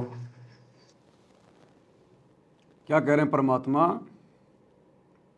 कि वेद पढ़ते हैं, गीता जी पढ़ते हैं, लेकिन गीता जी में लिखा क्या है, वेदों में लिखा क्या है, शास्त्रों में लिखा क्या है, साधना टोटल उसके विपरीत करते हैं। वही बात आज संगत में हो रही है। सत्संग सुनते हैं, ज्ञान गंगा पढ़ते हैं, जीने की राह पुस्तक का कितना प्रचार करते हैं, जीवन बदल जाएगा, जीवन बदल जाएगा, वीडियो बना बना के, जैसे फिल्म वाले बनाते हैं ना, ऐसे वीडियो बना बना के परिवार सुधर जाएगा, ये हो जाएगा, दुनिया को शिक्षा दे रहे हैं और खुद गुरु जी के सत्संगों के विरुद्ध चल रहे हैं, खुद ज्ञान गंगा पुस्तक में लिखी गई बातों के विरुद्ध चल रहे हैं, खुद जीने की राह पुस्तक में लिखी गई एक भी बात के ऊपर अमल नहीं कर रहे। ये हाल हो रहा है संगत में।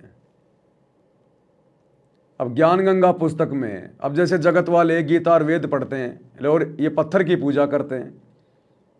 अब इनसे कोई पूछे भैया वेद में गीता में कोई मंदिर बना के मस्जिद बना के पत्थरों की पूजा करने का, मूर्ति पूजा का विधान है क्या? कहीं लिखा है क्या? वेद गीता में जो मंत्र तुम जाप करते हो, हरे राम हरे कृष्णा राधे राधे श्याम मिला दे, कहीं लिखा हुआ है क्या? वो एक भी बात मानने को तैयार नहीं, उल्टा लड़ाई झगड़ा करेंगे।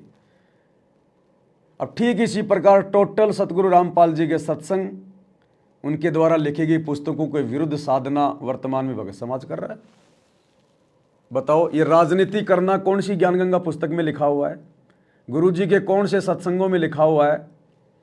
लेकिन फिर भी गुरु जी का परिवार राजनीति कर रहा है, कोऑर्डिनेटर राजनीति कर रहे हैं, राजनेताओं के दलाल संगत को बना रखे हैं।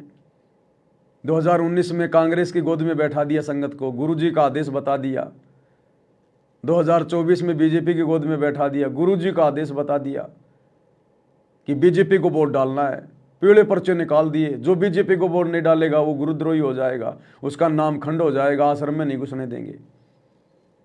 अब बताओ, गुरु जी के कौन से सत्संग में, कौन सी ज्ञान गंगा पुस्तक में, कौन सी जीने की राह पुस्तक में ये घटिया राजनीति करना या राजनेताओं की चापलूसी करना या पार्टी विशेष को वोट देना ये लिखा हुआ है? तो इनमें और जगत वालों में क्या अंतर है? गुरु जी के सत्संग में और पुस्तकों में कहां लिखा है कि भक्तों ने स्टेडियम बनाने चाहिए दुनिया के लिए, खेलों को बढ़ावा देना चाहिए? कौन से सत्संग में है, कौन सी पुस्तक में है? तो जगत में और भगत में क्या अंतर है भाई? गुरु जी ने कब कहा कि भक्तों को गुंडों का समर्थन करना चाहिए, गुंडों की सीबीआई जांच का समर्थन करना चाहिए? लेकिन राजपूत करणी सेना के साथ मिलकर आनंदपाल सिंह की सीबीआई जांच का समर्थन सतलोक आश्रम मैनेजमेंट हरियाणा ने कर दिया और 5 लाख रुपए उनको चंदे के रूप में दे दिए दान के। कौन से सत्संग में भाई, कौन सी पुस्तक में है? भक्तों को आरक्षण चाहिए या जिनको आरक्षण चाहिए उनका समर्थन करना चाहिए? जैसा कि जाट आरक्षण में सतलोक आश्रम मैनेजमेंट हरियाणा ने संगत को बैठा दिया, करोड़ों रुपया चंदे के रूप में दिया। गुरुजी के कौन से सत्संग में है? गुरुजी ने कब कहा कि तुम भक्तों को यहां पर इस काल के लोक में आरक्षण चाहिए? बताइए, कौन सी जीने की राह में लिखा है, कौन सी ज्ञान गंगा में लिखा है? फिर क्या कर रहे हो? अरे दुनिया वालों को दोष दे रहे हो कि शास्त्रों में क्या लिखा है और तुम क्या कर रहे हो, तो खुद भी तो आंखें खोलो। सतगुरु रामपाल जी ने सत्संगों में क्या कहा है, पुस्तकों में क्या लिखा है, और तुम क्या ड्रामेबाजी कर रहे हो? तो तुम्हारे में और दुनिया वालों में क्या अंतर है? इसीलिए तो सतगुरु रामपाल जी ने हिसार जेल से कहना पड़ा कि अच्छे इंसान तो जगत में भी ऐसा नहीं करते जैसा तुम भगत कर रहे हो। तो ये भी बैदा है, यो भी बैदा है, बैदे से भेद अलेदा है। बैदा क्यों जाना, हम सतगुरु बेटा यूं जाना। तो हमने सतगुरु रामपाल जी के सत्संग ध्यान से सुने, हमने उनकी ये पुस्तकें ध्यान से पढ़ी हैं, तब हमें पता चला कि वर्तमान में सतगुरु रामपाल जी की गैर हाजिरी में उनका कलयुगी परिवार, उनके बेटा बेटी भाई बंधु रिश्तेदार, ये कोऑर्डिनेटर जितने भी उल्टे कर्म कर रहे हैं, ये सब बैदा है, बैदा। सतगुरु के सत्संग पुस्तक और ज्ञान से कोई लेना देना नहीं है। इसलिए पूरी संगत सत्सेवकों को छोड़कर अपने गुरु जी के साथ में छल छिद्र कर रही है, छल कपट कर रही है, और ऐसे छल कपटियों को गुरु अपनी शरण में नहीं लेता। ताते सतगुरु शरणा लीजिए, कपट भाव जिन दूर करीजिए। तुम तो अपने गुरु के साथ में कपट कर रहे हो, धोखा कर रहे हो, तो आने वाले समय में भाई परिणाम भी भुगतना पड़ेगा। और कबीर साहब कहते हैं, गुरु बिन वेद पढ़े जो प्राणी, समझन सार रहे अज्ञानी। यदि इन्होंने गीता वेद समझे होते और पुराण समझे होते तो ये नहीं कहते ब्रह्मा विष्णु महेश से ऊपर कोई शक्ति नहीं है। इसी प्रकार अगर सतगुरु रामपाल जी के बेटा बेटी ने, उनके रिश्तेदारों ने, उनके भाई ने, इन कोऑर्डिनेटरों ने अगर उनके सत्संग समझे होते, उनकी पुस्तकें पढ़ी होती और मर्यादाओं में होते, गुरु को परमात्मा मान लिए होते, तो आज राजनेताओं की गोद में जाके नहीं बैठते, गुंडों की सीबीआई जांच का समर्थन नहीं करते, दुनिया के लिए स्टेडियम नहीं बनाते, भक्तों के दान का दुरुपयोग नहीं करते, आश्रमों में हॉस्पिटल नहीं बनाते, लोगों की धर्मशाला नहीं बनवाते, अयोध्या में जाके भंडारा नहीं लगवाते, गले में माला नहीं डलवाते गुरुजी के लड़के। जैसे गुरुजी कह रहे हैं ना कि अगर इन्होंने वेद पढ़े होते तो क्या ये उल्टी साधना करते? तो इसी प्रकार गुरु का परिवार, ये कोऑर्डिनेटर अगर सत्संगों को अच्छे से समझ जाती, गुरु को समझ जाती, तो क्या आज ये लोग गुरुजी की गैर हाजिरी में इस परीक्षा के समय में इतनी बड़ी बड़ी गलतियां करते? कभी नहीं करते। भाई और बहनों, अक्सर क्या होता है, जिन लोगों को ज्ञान समझ में आ गया, भक्ति समझ में आ गई, गुरु समझ में आ गया, तो उनको लगता है कि जैसा मुझे समझ में आ गया वैसा ही सबको समझ में आ गया होगा, सबको समझ में आ रहा होगा। लेकिन ऐसा होता नहीं है। आपको समझ में आ गया, ये आपका सौभाग्य, गुरु का आशीर्वाद, गुरु की मेहर। लेकिन जैसा आपको समझ में आ गया ऐसा सबको आ रहा होगा, ये मुमकिन नहीं है। परमात्मा कहते हैं, खोकापुर में काग मिले दिन दोए रे, अरबों में कोई हंस हमारा होए रे। गुरुपद सेव बिरला कोई, गुरु जो भक्ति की जो पद्धति बताएगा उसको कोई बिरला ही उस हिसाब से पूजा पाठ कर पाएगा, भक्ति कर पाएगा। गुरुपद सेव बिरला कोई, जहां पर कृपया साहिब की होई। जिस पर गुरु की विशेष मेहर होगी, रजा होगी, वही उनके द्वारा बताई गई भक्ति विधि को मर्यादा में रह के संपन्न कर पाएगा। हर किसी के बस की बात नहीं है। हाँ, भगत बने दिखाई देंगे एक नंबर के, जैसे इनके बराबर तो कोई भगत ही नहीं है। दुनिया को समझाएंगे, ऐसे समझाएंगे जैसे तो ज्ञान का भंडार है, और खुद की मर्यादा एक भी नहीं है। तो परमात्मा को ऐसी काल की आत्माओं से भी कोई विशेष मतलब नहीं होता है। तो इसी प्रकार ये दुनिया वाले जो कर रहे हैं, साथ में संगत क्या कर रही है, उसने भी अपना विश्लेषण करना चाहिए। गीता वेद समझे होते और पुराण समझे होते तो ये नहीं कहते ब्रह्मा विष्णु महेश के ऊपर कोई शक्ति नहीं है। तो इससे सिद्ध है ये सब भ्रमित आत्मा है। काल ने इनको भ्रमित कर रखा, उसने कह रखा था कि सबकी ऐसी दुर्गति कर दूंगा, कोई ठीक से समझ नहीं पाओगा। फिर क्या बताते हैं, तोड़े पाती आत्मघाती, मूड अनाड़ी जड़ से तारी, ताल मंजीरा मन नहीं थीरा, बहुविध नाचे नाम न बाचे, यो भी बैदा है बैदे से भेद अलैदा, यो भी बैदा के पत्ते फूल तोड़ के अपना जीवन नष्ट कर रही, आत्मघात कर रही। मूड अनाड़ी जड़ते तारी, यानी पत्थर की मूर्ति का आगे प्रार्थना लाओ, अरे तेरा गजब, अरे तेरा गजब भैयो, पत्थर की मूर्ति के आगे। सेम टू सेम वही काम काल ने इन आश्रमों में करवा रखा है। सतगुरु की 90% संगत वही गलतियां कर रही है। पत्थर की पूजा करे भूल गए सृजनहारा।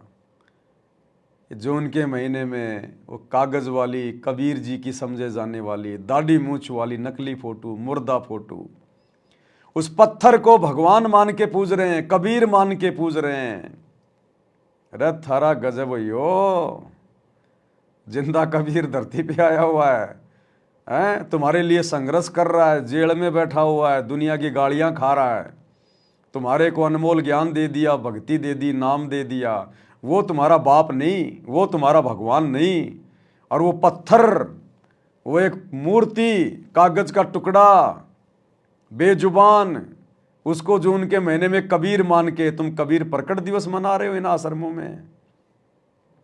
इसलिए परमात्मा कहते हैं आत्मघाती हो तुम, आत्मघाती, अपना खुद का सत्यानाश कर रहे हो। इतना ज्ञान देने के बाद भी गुरु को मानुष मान रहे हो, तो परमात्मा कहते हैं वो तो कुत्ते की योनि में जाने के काम कर रहा है। गुरु को मानुष जो गिने कर चरना अमृत का पान, ते नर नरक में जाएंगे जन्म जन्म बने समान।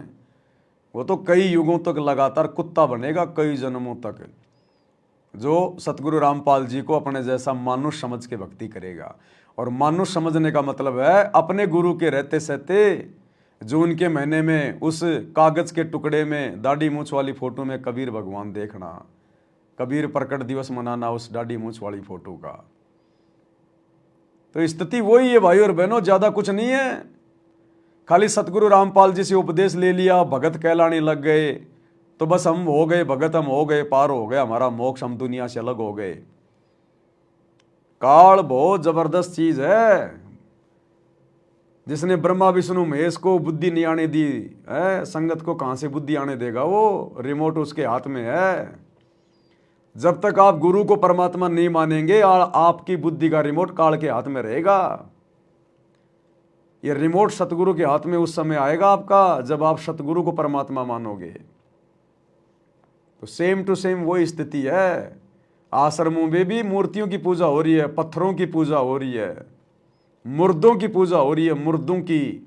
जिंदा को कोई नहीं पूज रहा, अपने गुरु को परमात्मा मान के उनका प्रगट दिवस कोई नहीं मना रहा इन आश्रमों में। ये रजा तो सात संगतियों में सत्सेवक भाई बहनों के ऊपर हुई है। आगे क्या बताते हैं? ये उतबाही बोले साई, तुमर पाना भेद न जाना, तपा आकाशी बारा मासी, मोनी पीठी पंथ अंगीठी, यो भी बैदा है वैदे से वेद अलैदा, यो भी बैदा। क्या कहते हैं कि ऊपर ने बां करके खड़े हो जाए, ऊपर को बां, यह तपस्या है। कोई पैर ऊपर ने, कोई वैसे खड़ा होकर पींग डाल कर उसके स्पोर्ट ले देता है, कोई 5 धोने लगा के 40 दिन ज्येष्ठ मास में तपस्या करता है। ये परमात्मा के लिए चले थे, काल ने इनकी रोड मार ली। इसी प्रकार ये संगत चली थी परमात्मा के लिए, लेकिन इस परीक्षा के समय में काल के एजेंटों ने आश्रम खोल खोल के संगत की रोड़ मार ली, रोड़। अरे संगत ने विचार करना चाहिए था। अगर तुम्हारे गुरु ने आश्रम खोलने होते तो तुम्हारा गुरु आश्रम छोड़ के जेल में जाके क्यों बैठता? अगर तुम्हारे गुरु ने आश्रम बनाने थे, आश्रम खोलने थे, तो तुम्हारा गुरु खुद आश्रम छोड़ के जेल में क्यों बैठा? लेकिन संगत ने इतना भी विचार नहीं किया, और इस परीक्षा के समय में काल ने संगत की रोड़ मार ली। अरे गुरु का नाम लेके कोई तुमसे कुछ भी करवा लेगा और तुम करते चले जाओगे, ये ज्ञान आधार है क्या? ये तो देखा देखी है, ये तो मनमाना आचरण है। परमात्मा कहते हैं जब तक ना देखे निज नैना, तब तक ना माने गुरु के बहना। जब तक आप अपने कानों से ना सुन लो और आंखों से ना देख लो, तब तक यदि कोई थर्ड पर्सन, चाहे कोऑर्डिनेटर हो, चाहे गुरु का परिवार हो, चाहे कोई संगत वाला हो, अगर गुरु जी का आदेश बताता है और वो आदेश यदि गुरु जी के ज्ञान के विरुद्ध है, तो परमात्मा हमें आदेश दे रहे कि आपने उस आदेश को नहीं मानना बिल्कुल भी। जब तक ना देखे निज नैना, तब तक ना माने अपने गुरु के बहना। और तुम्हारे को तो कोई भी ऐरा गहरा नथु बैरा आके कुछ भी बोल दे, बस नाम तुम्हारे गुरु जी का ले ले कि तुम्हारे गुरु जी का आदेश है ये भैंस का गोबर हलवा समझ के खाना है, तुम उसी समय मुंह मारने लग जाते हो। तो तुम तो एक इंसान भी ढंग के नहीं हो, भगत तो बहुत दूर की बात है। ऐसे सतलोक नहीं जाया जाएगा। ये रिहर्सल चल रही है, ऐसे ही तुम्हें काल ठग लेगा। तुम्हारी तो आदत बन गई, पीले पर्चे आ गया, आदेश आ गया, कोऑर्डिनेटर ने बोल दिया, आदेश आ गया, आश्रमों में गुरुजी के परिवार ने कुछ बोल दिया, आदेश हो गया। ये भक्ति मार्ग है, कबीर परमात्मा का मार्ग है, देखा देखी का मार्ग नहीं है। इस पे एक एक कदम फूक फूक के रखना पड़ेगा, एक एक कदम फूक फूक के।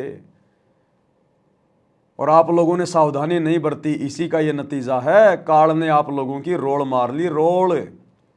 धोखा कर दिया आप लोगों के साथ में, बनी बनाई भक्ति का सत्यानाश कर दिया।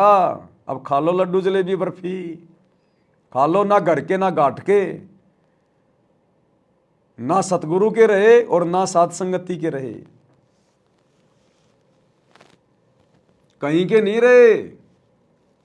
आश्रमों में तो भक्ति है ही नहीं, और सात संगति से जुड़ने का मौका तुमने धीरे धीरे खो दिया, क्योंकि इतना समय कम नहीं होता किसी को समझाने के लिए। जानवर नहीं हो तुम, इंसान हो।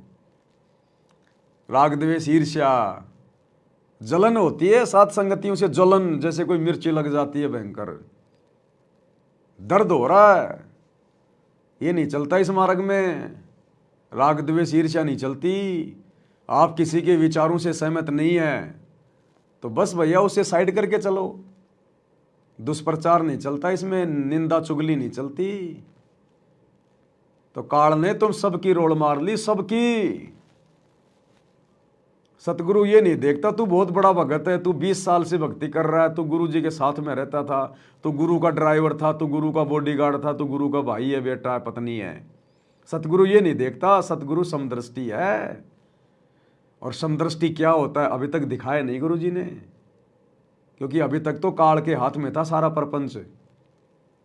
अब सब कुछ सतगुरु अपने हाथ में लेगा। अब देख लिया, अब बताएगा समदृष्टि क्या होता है। ये गुरु के बेटा बेटी दर्शनों के लिए तरस जाएंगे, दर्शनों के लिए, जो आज इन आश्रमों में ठेकेदार बन के घूम रहे हैं। अब दिखाएगा आने वाले समय में समदृष्टिपना क्या होता है गुरु का। अथ वैद्य का ग्रंथ।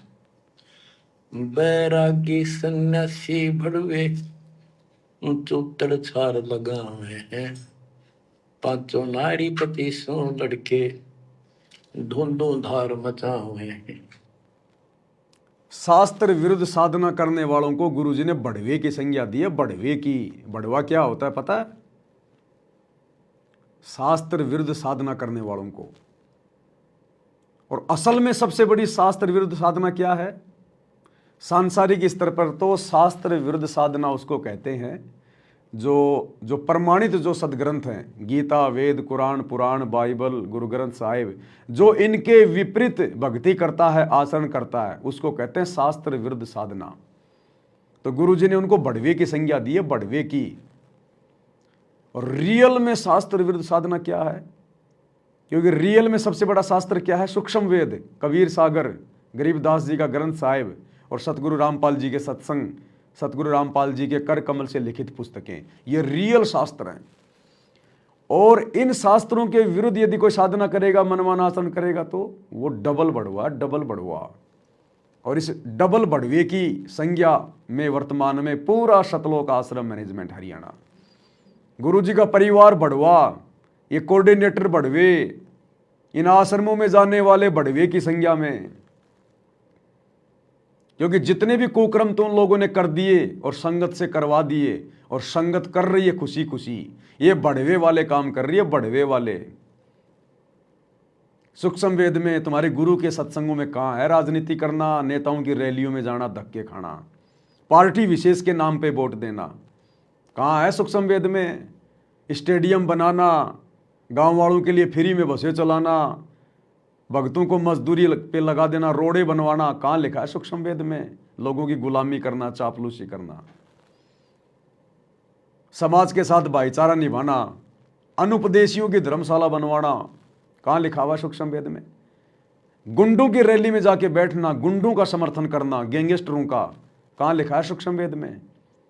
5-5 लाख रुपए चंदे के रूप में गुंडों की सीबीआई जांच के लिए देना, कौन से सूक्ष्म वेद में लिखा भाई? ये बढ़वागिरी नहीं तो और क्या है?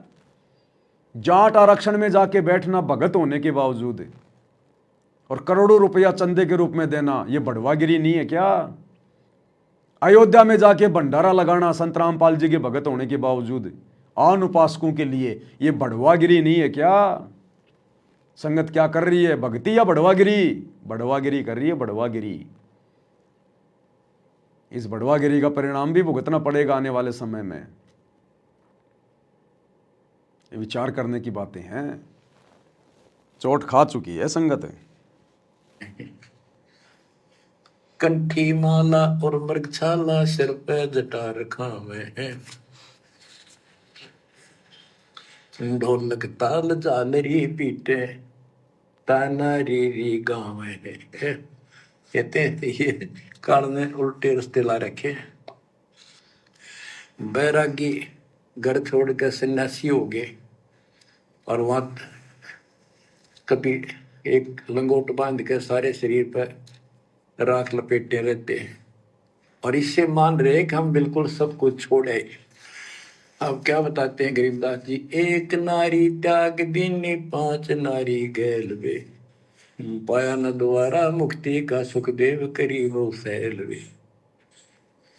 कि एक स्त्री को, परिवार को छोड़ दिया, इसलिए कि ये भक्ति में बाधा बनता है गृहस्थ जीवन। परमात्मा कहते, गिरिदास जी बताते हैं, एक स्त्री नारी छोड़ दी जो बाधक मानी आपने, और ये 5 नारी गए वे और 2500 लड़के, 5 प्रकृति और ये 5 काम वो कार्य तेरे साथ हैं। इनकी 5-5 प्रकृति, 25 जुगाड़, सारा नौका नो तेरे साथ ही परिवार है। कबीर साहब कहते हैं, राज तुझना सहज है, सहज परिवार का ने, मान बढ़ाई ईर्षा दुर्लभ तजना ये। कि राज भी त्याग सकता है, परिवार भी त्याग सकता है, लेकिन ये मान बढ़ाई ईर्षा फिर भी जो कि तो रहती है। अब गुरुजी के दोनों लड़कों के द्वारा जाट समाज से अपने गले में माला डलवाना, ये है मान बढ़ाई। ये नहीं छूट सकती इंसान से, और ये छूटे बिना भगवान नहीं मिला है। अरे जिनको हम सबसे बड़ा भगत समझ रहे हैं, गुरुजी के बेटे, जिन्होंने धनाना आश्रम बनवाया, सभी आश्रमों के संचालक ठेकेदार, सारी जिम्मेदारियां अपने कंधों पे लेके घूम रहे हैं, राजनेताओं के उपग्रह बन के घूम रहे हैं। अरे उनको सतनाम के नियमों का नहीं पता, जो तुम्हें सारनाम दे रहे हैं, सार शब्द दे रहे हैं। तो ये मान बढ़ाई है, अपनी पूजा करवाना। जब गुरु ने कह दिया तो फाइनल है, मीन में क्या रह गई फिर, जब सतनाम के नियम में लिख दिया तो बाकी संगत का क्या हाल होगा। इसीलिए तो आए दिन अकाल मौत मर रही है, फांसी खा खा के, जहर खा खा के भगत मर रहे हैं। क्योंकि भैया मर्यादा किसी की रही नहीं, मर्यादा नहीं है तो भक्ति आगे बनेगी नहीं, पिछली भक्ति तुम्हारी कब तक चलेगी। अब जैसे जैसे तुम्हारा समय आ रहा है, वैसे वैसे काल तुम्हें उठा के ले जा रहा है, और मर्यादाहीन भक्तों को सतगुरु भी नहीं रोकेगा। इसलिए तो आज 90% संगत की दुर्गति हो रही है, दुर्गति, अकाल मौत, एक्सीडेंट में फूट फूट के मर रहे हैं भगत। सतगुरु कोई मदद नहीं कर रहा, क्योंकि मर्यादा टूटी हुई है। काल का वचन है, काल ने वचन ले रखा है परमात्मा से कि जबरदस्ती ना करना, केवल ज्ञान समझाना।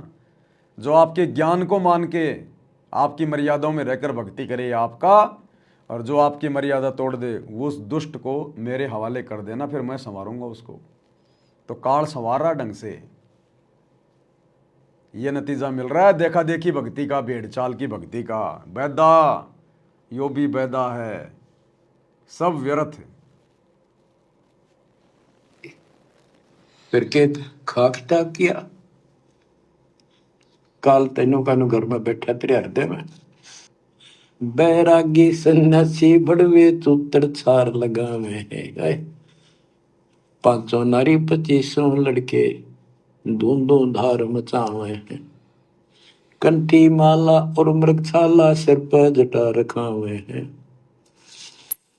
ढोलक ताल झालरी पीटे, नारी री गाँव है।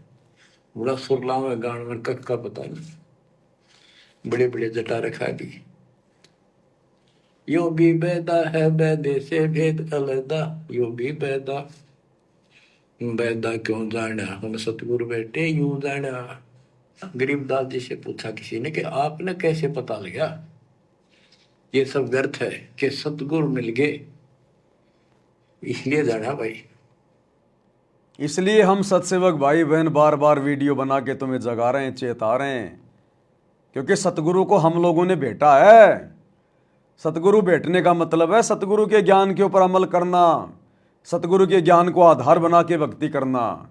तब हमें इन सब बातों का पता चल रहा है कि आप गुरुजी के परिवार वाले और गुरुजी के परिवार के पीछे आंखें बंद करके चलने वाली संगत, ये सब के सब व्यर्थ में अपना समय और समासे और पैसा बर्बाद कर रहे हैं। आप लोगों की एक भी मर्यादा सुरक्षित नहीं है। आप लोगों को काल की गोद में बैठा दिया गया है, और आने वाले समय में मर्यादा तोड़कर भक्ति करने वाले अपने अपने जो परिणाम है उनको भुगतने का इंतजार करना। अन्यथा फिर आगे भक्ति इतिहास में कोई मर्यादा नहीं निभाएगा। अगर गुरुजी का परिवार जो आज भक्ति और नियम तोड़ ताड़ के मनमाना आचरण कर रहा है, सारे कोऑर्डिनेटर, आने वाले समय में देख लेना भाई और भाइयों, अगर इनके ऊपर कोई विशेष आपत्ति नहीं आई तो आने वाले समय में कोई भक्ति नहीं करेगा मर्यादा में रह के, कि भैया गुरुजी का परिवार भी तो मर्यादा तोड़ के भक्ति कर रहा था, ये कोऑर्डिनेटर कौन सा मर्यादा में थे, इनका ही बाल बाका नहीं हुआ, हमारा क्या होगा, कोई भक्ति नहीं करेगा। लेकिन ये झटका लगेगा, बहुत भयंकर झटका, तब आगे जाके लोगों की आंखें खुलेंगी कि भैया गुरुजी के परिवार ने किया थी गफलत। गुरुजी का परिवार भक्ति पे गफलत कर रहा था, मर्यादा तोड़ के मनमाना आचरण कर रहा था, देख लो उसका परिणाम क्या निकला। तब ये दुनिया हजारों साल तक भक्ति करेगी थोड़ा बहुत मर्यादा में रह के, नहीं तो सतगुरु के सतलोक जाने के बाद फिर कोई मर्यादा नहीं निभाएगा। तो ये मर्यादा निभाने का क्या सुख है और क्या दुख है, ये आगे चल के पता चलेगा।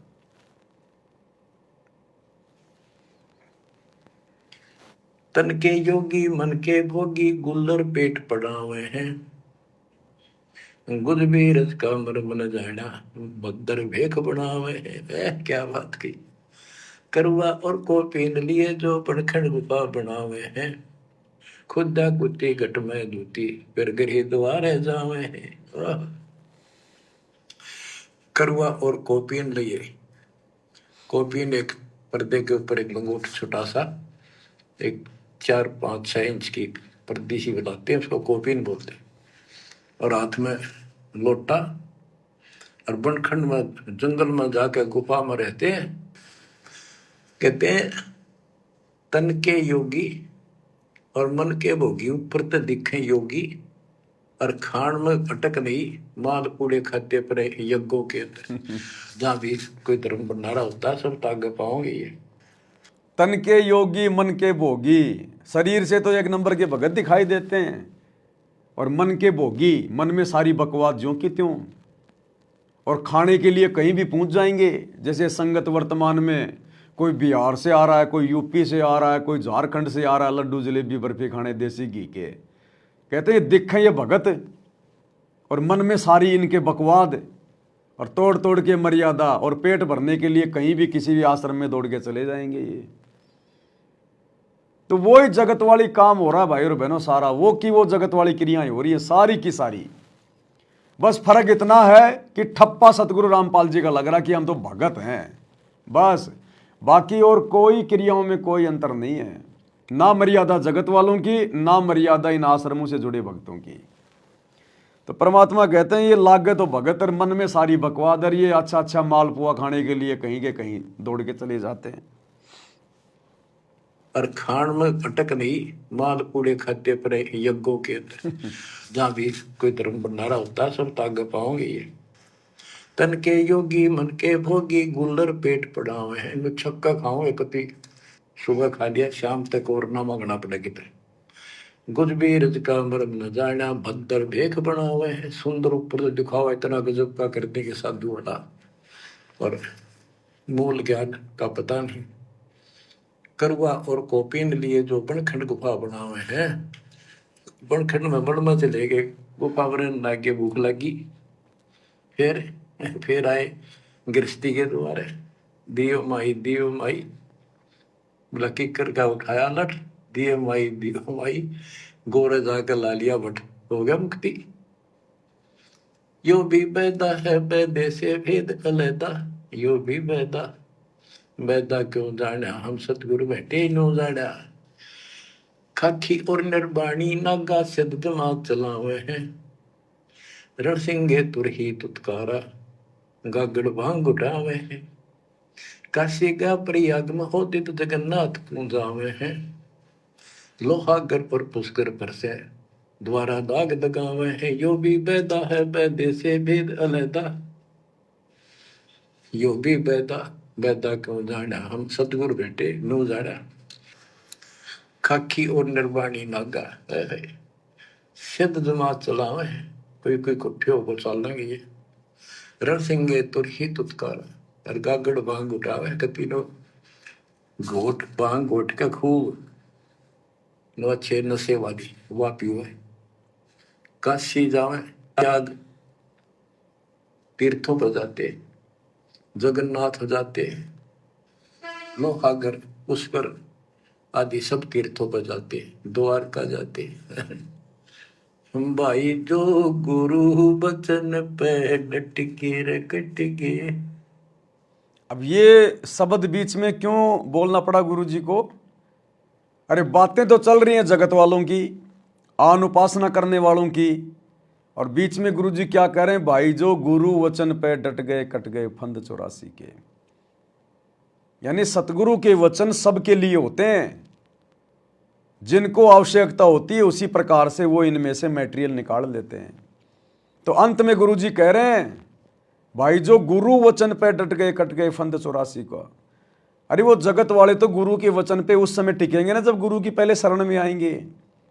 तो यहां गुरु जी जो ये वाणी कहकर संकेत कर रहे हैं वो अपनी संगत वालों के लिए कर रहे हैं, क्योंकि अंतर्यामी हिसार जेल में बैठ के इनके सारे ड्रामे देख रहा है पिछले 10 साल से, कि भंडारे भंडारे पर जोर दे रखा है। क्योंकि भंडारा करेंगे, संगत आएगी तो दान देगी, ज्योति पाठ करवाएगी, तो भंडारे भंडारे पे जोर दे रखा है। क्योंकि ये तो माया के पुजारी हैं, इनको तो पैसा चाहिए।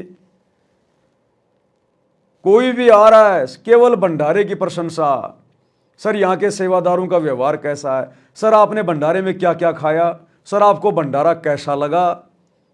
किसी से नहीं पूछते जाते समय कि सर आपको सतगुरु रामपाल जी का ज्ञान कैसा लगा, सर आप नाम दीक्षा लेना चाहेंगे क्या, सर आए हुए हैं नाम दीक्षा ले लीजिए। इस बात का कोई जिक्र नहीं। केवल भंडारे को टारगेट करके बुलाते हैं और वापस जब जाते हैं तो भंडारे की ही प्रशंसा करवाते हैं। तो वो अंतर्यामी हिसार जेल में बैठ के ये सारी ड्रामेबाजी क्या देख नहीं रहा भाई? सब कुछ देख रहा है। इसलिए कह रहा भाई जो गुरु वचन पे डट गए कट गए फंद 84 के, कि भैया तुम कितने ड्रामेबाजी कर लो, कितना ये अपने साथ धोखाधड़ी कर लो, और कितनी तुम ये दिखावे की भक्ति कर लो, बात बनेगी गुरु वचन पे डटने से, मर्यादाओं में रहकर भक्ति करने से। सतगुरु रामपाल जी करोथा आश्रम में थे और बरवाड़ा आश्रम में थे। एक भी ऐसा उदाहरण बता दो कि सतगुरु रामपाल जी ने किसी भी अनुपदेशी व्यक्ति को भंडारा करवाने के लिए न्योता दिलवाया हो। बरवाड़े में कोई पर्चे बंटवाए हो, हिसार में पर्चे बंटवाए हो, या अपनी संगत से किसी एमएलए को, मंत्री को, किसी भूतपूर्व सरपंच को, किसी को भी कोई न्योता भिजवाया हो, कोई इनविटेशन कार्ड, कोई निमंत्रण पत्र भिजवाया हो कि बच्चों जाओ उनको लाओ, सबको कहो कि भंडारा है बरवाड़े में, देसी घी का भंडारा है बरवाड़े में, लड्डू जलेबी बर्फी बरवाड़े में, लड्डू जलेबी बर्फी। संत इस प्रकार से चापलूसी करके किसी को देसी घी के भंडारे के नाम पे लड्डू जलेबी बर्फी के लालच में नहीं बुलवाता। इससे साबित हो जाता है कि उसका ज्ञान कमजोर है। जो दुनिया उसके ज्ञान के प्रभाव से प्रभावित होकर नहीं आ रही, केवल खाने के चक्कर में आ रही है, लड्डू जलेबी बर्फी के चक्कर में आ रही है। और इन्होंने वर्तमान में क्या ड्रामा कर रखा है? किसी को भी बैठ के सत्संग नहीं सुनाते, किसी को भी, संगत को भी नहीं सुना रहे। बाहर से आने वाले तो क्या सत्संग सुनेंगे, क्या ये सत्संग सुनाएंगे? लड्डू जलेबी बर्फी को टारगेट करके बुलाते हैं और लड्डू जलेबी बर्फी खिला के उसी की प्रशंसा सुन के, सर स्वाद कैसा लगा, सर आपने क्या क्या खाया, सर आपको भंडारा कैसा लगा, और जाओ अपने घर पे। किस लिए बुला रहे हो उसको? क्यों भक्तों का पैसा बर्बाद कर रहे हो उन गधों को लड्डू जलेबी बर्फी खिला खिला के? जब तुमने उनको समझाना नहीं, ज्ञान उनको बताना नहीं, तो खिलाने के लिए क्यों बुला रहे हो? क्यों संगत का पैसा बर्बाद कर रहे हो? तो कहने का मतलब है टोटल ड्रामेबाजी है वर्तमान में, टोटल ड्रामेबाजी। काल पूरी तरह से हावी है गुरु जी के परिवार पे, पूरी तरह से हावी। और संगत की बुद्धि ऑफ है, संगत को कुछ नहीं पता हम क्या कर रहे हैं। इसलिए परमात्मा कह रहे हैं भाई जो गुरु वचन पे डट गए कट गए फंद 84 के। भाई जो गुरु वचन पे डट के रे कट के फंद 84 के, कट गए फंद 84 के, कट गए। वस्तु मिली ठोर की, ठोर मिट गई, मन पापी की दौड़। वस्तु मिली ठोर की, ठोर मिट गई, मन पापी की दौड़। भरम मिटे मथुरा काशी के, भरम मिटे मथुरा काशी के, भाई जो गुरु बचन पे डट गए, कट गए फंद 84 के। अब कितना स्पष्ट कर दिया कि तीर्थ हम भटके, वहां कुछ भी खक भी नहीं है। तीर्थ पक तलवार कटारी, जमदड़ जोर बधावे है, हरि पैड़ी हर हेत न जाना, वहां जाए तेग चलावे है। काटे शीश नहीं दिल करुणा, जग में साध कहावे है, जो नर इनके दर्शन को जावे, उनको भी नरक पठावे है। ओए होए। अब इसी प्रकार ये आश्रमों में धक्के खाते फिर रही है संगत अपने गुरु जी की गैर हाजिरी में, और जो जन इनकी संगत में जावे उनको भी नरक पठाते हैं। और वहाँ जाकर संगति किसकी करती है? इन काल एजेंटों की, गुरुजी के परिवार की, कोऑर्डिनेटरों की। वो खुद ही काल की गोद में बैठे हैं, तुम्हारा कहाँ से कल्याण करवा देंगे। तो जो जन इनकी शरणा जावें उनको भी नरक पठावें। वही उल्टे आदेश सुनाएंगे वो तो भैया, वही उल्टे काम करने की प्रेरणा करेंगे। तुमसे क्या करवाएंगे? भक्ति तो ये करवा नहीं सकते क्योंकि भक्ति खुद नहीं करते। तुम्हारे को उल्टे सीधे आदेश बताए जाएंगे गुरु जी के, तो तुम्हारे को नरक में बैठाने का काम करेंगे। फिर ये नरक में बैठाने का, क्योंकि गलती तुम्हारी है। तुम अपने गुरु की गैर हाजिरी में आंखों पे काली पट्टी बांध के क्यों भटक रहे हो? आश्रम में क्या है जो तुम्हारे घर पे नहीं है? क्या सत्संग तुम्हारे घर पे नहीं है? क्या भंडारा तुम्हारे घर पे नहीं है? हाँ, तुम्हारे घर पे बकवाद नहीं है इसलिए बकवाद करने जाते हो। तुम्हारे घर पे तुम्हारा टाइम पास नहीं होता क्योंकि मन बहलाने के साधन नहीं है, इसलिए तुम वहां पर मन बहलाने के लिए जाते हो। वो रंगोलियां बनाने के लिए, वो प्रदर्शनियां देखने के लिए, कबीर जी का झोपड़ा देखने के लिए, झूलाओं का कुआं देखने के लिए, मिट्टी के गधे और बैल देखने के लिए, लहर तारा तालाब देखने के लिए, टाइम पास के लिए। तो नरक में बैठाने का काम किया जा रहा है, तुम्हें नरक में बैठाने का।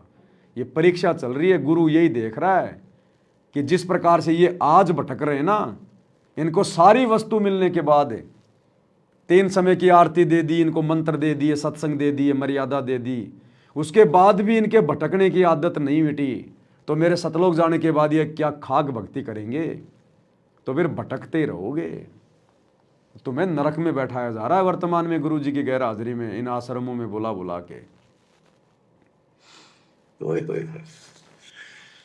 बहुत समय पहले की बात है, इन त्रिगुण उपासकों का आपस में झगड़ा हो गया इस बात पे। गिरिपुरी नागा वैष्णो, वैष्णो विष्णु जी के उपासक, नागा शिव जी के। नागा के हम सबसे ज्यादा श्रेष्ठ हैं, हम त्यागी और बैरागी हैं, हम कोई इच्छा नहीं रखते, कोई वस्त्र तक नहीं पहनते। पहले हम स्नान करेंगे, हर की पैड़ी पे पर भी लगी कुंभ के मेले में। वैष्णो बोले शरण फिरो, तुम टट्टी के हाथ भी ना धोते, तो स्नान भी नहीं करते, आज स्नान करने वाले हो गए, राख लपेटे करो। हम विष्णु जी के उपासक हैं, विष्णु जी सर्वश्रेष्ठ परमात्मा है, हम साफ सोच रखते हैं, नहाते धोते हैं, कपड़े अच्छे पहनते हैं। इस बात पर दोनों का झगड़ा हो गया। 25,000 ये त्रिगुण उपासक कट कर मिल गए। गीता अध्याय 7 श्लोक 12 से 15 ये श्लोक, ये अनमोल ज्ञान अनायास याद आ जाता है, अपने आप याद आ जाता। भगवान है बंदीछोड़ के तीनों गुणों, रजगुण ब्रह्मा, सतगुण विष्णु, तमगुण शिव जी, तीनों गुणों की भक्ति तक जिसका ज्ञान सीमित है, इससे आगे सुनने को तैयार नहीं।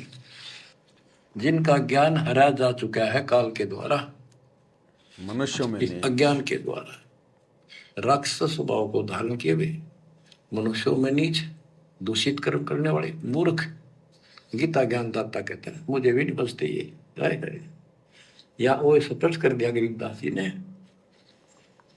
तीर तुपक तलवार कटारी जमदड़ जोर बदावे है, हर पैड़ी हर हेत न जाना वाजा तेग चलावे है, काटे शीस नहीं दल करुणा ये जग में साध कहावे है, जो नर इनके दर्शन को जावे उनको भी नरक पठावे है। हे बुद्धि छोड़ के बेटे कमाल कर दिया, ये तलवार चलावे, छुरे ठोक दी, कोप दी, एक दूसरा मार डाले। कहते हर पैड़ी हर हेत न जाना, तो वहां जाके ये तलवार से वार करते हैं, काटे शीश, काटे शीश नहीं दल कुर्रा, इनके दिल में दया नहीं। और जगत में ये साधु कहलाते हैं, जो इनके दर्शन भी करने जाना है, इनका कोई शिष्य बन जा, उनको भी नरक उठावे। यह शिक्षा देंगे और है क्या, यो भी वेदा है वेदे से वेद अलैदा, यो भी वेदा, वेदा क्यों जाना हम सतगुरु बैठे लो जाना। संप्रचला को साहेब कहते चेतन सार चलावे हैं, अंधा जगत पुजारी जाका दुनिया के मन भावे हैं, पारख लीजे शब्द पति जैसा लिखला पुजावे हैं, तुलसी तोड़ मरोड़े मूर्ख जट पर फूल चढ़ावे हैं, यो भी वेदा है वेदे से वेद अलैदा, यो भी वेदा, वेदा क्यों जाना हम सतगुरु बैठे यूं जाना। कहते संपट चला को साहिब कहते एक पत्थर की मूर्ति को, उसने भगवान कह चिन्ह चलते फिरते बोलने वाले प्राणी मनुष्य उसका माथा टेके, और ऐसी साधना बताने वालों को कहते हैं अंधा जगत पुजारी जाका। इन अज्ञानियों के ये भगत जगत के लोग इनके पुजारी, ये दुनिया के मन भाव है। हाय हाय। पारख लीजिए शब्द पतीजे और सालिक सलाह पुजावे, यानी परमात्मा का ज्ञान ठीक से समझो। ये तो पत्थर की मूर्ति पुजवाते हैं और तुलसी तोड़ मरोड़ा मूर्ख पे जड़ पर फूल चढ़ावे, तुलसी के पत्ते फूल तोड़ कर और शिवलिंग पर चढ़ावेंगे, फूट के भागते अगली पिछली खोटी। यो भी वेदा है वेदे से वेद अलैदा, यो भी वेदा, वेदा क्यों जाना हम सतगुरु बैठे यूं जाना। जैसे कुत्ता सर सराय का परिक्रमा दे आवे हैं, जैसे ऋतवंती सुन ही के पीछे गंड के गेला जावे हैं, कक्कड़ भांग माखो पीवे बकरे काट तड़ावे हैं, सन्यासी शंकर को बोले बम्ब महादे डावे हैं।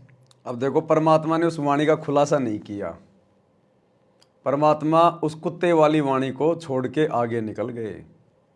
क्या कह रही वो वाणी, ये कुत्ते वाली दशा वर्तमान में सतलोक आश्रमों से जुड़े हुए इन भक्तों की हो रही है, गुरु जी के परिवार की हो रही है, कोऑर्डिनेटरों की हो रही है। क्या कह रहे हैं परमात्मा, जैसे कुत्ता सर सराय का परिक्रमा दे आवे हैं, जैसे ऋतवंती सुन ही के पीछे गंड के गेला जावे हैं। कुत्ता किसी तीर्थ की यात्रा करके आ जाए, कोई मंदिर के चक्कर लगा के आ जाए हैं, और थोड़ी देर बाद में किसी कुत्ती के पीछे लग जाए, फिर वही कुकर्म करने लग जाए, तो ज्ञानहीन भक्तों की ऐसी दशा होती है। सत्संग सुन के आ गए, लड्डू जलेबी बर्फी खा के आ गए हैं, एक नंबर के भगत बन के आ गए, सतलोक आश्रमों के चक्कर लगा के आ गए, और जगत में आके फिर वही कुकर्म, फिर वही सारे कर्म। राजनीति का आदेश आ गया झूठा, चलो राजनीति करने, गुंडों की सीबीआई जांच का आदेश आ गया, चलो जाट आरक्षण में बैठने का झूठा आदेश आ गया, चलो जाटों की धर्मशाला बनानी है, चलो मजदूरी करेंगे, चलो कोई मर्यादा नहीं, वो कुत्ता कर्म हो रहा है, कुत्ता कर्म। 2 मिनट में भगत बन लेंगे और 2 मिनट में फिर वो कुत्ता कर्म। तो परमात्मा कहते हैं ये भक्ति नहीं है, ये बढ़वागिरी है, बढ़वागिरी। और इस कुत्ता कर्म से, बड़वागिरी से भगवान नहीं मिलेगा। दूसरा परमात्मा ने यहाँ पर कि ऋतुवंती सुन ही के पीछे, वो कुत्ता जैसे लग जाता फिर। तो दूसरा संकेत ये कर रहे हैं परमात्मा कि इस सतभक्ति में अगर आपको ये सतभक्ति करनी है सतलोक वाली, तो आपने इस विषय वासना से हटना पड़ेगा। जो कुत्ता कर्म तुम कर रहे हो ना अभी भी, सतनाम लेके, सार नाम लेके, तुमने इस कुत्ता कर्म से हटना पड़ेगा। नहीं तो चाहे तुम आश्रमों में चक्कर काटो, चाहे गुरुजी के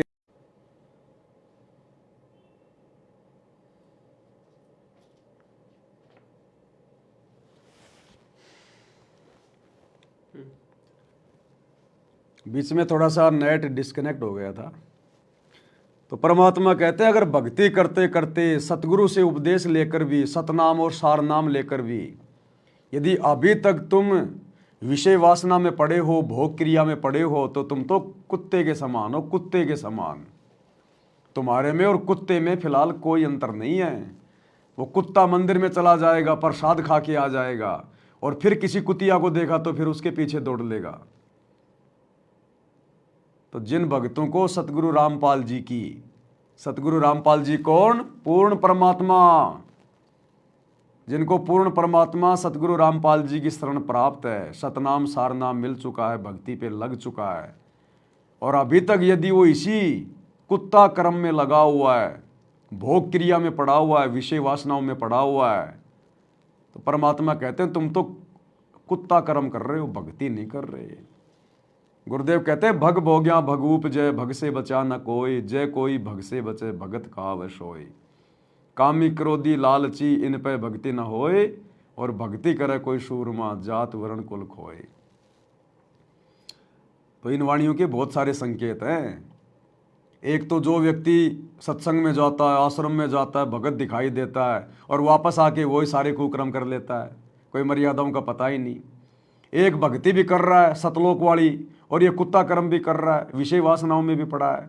तो परमात्मा कहते हैं आपकी दशा फिलहाल उस जो है कुत्ते जैसी है, कुत्ते जैसी। इसलिए परमात्मा इस वाणी को बीच में छोड़ गए। गुरुजी इसका विश्लेषण करना चाहते थे, लेकिन मालिक को पता है कि ये क्या नहीं समझ पाएंगे।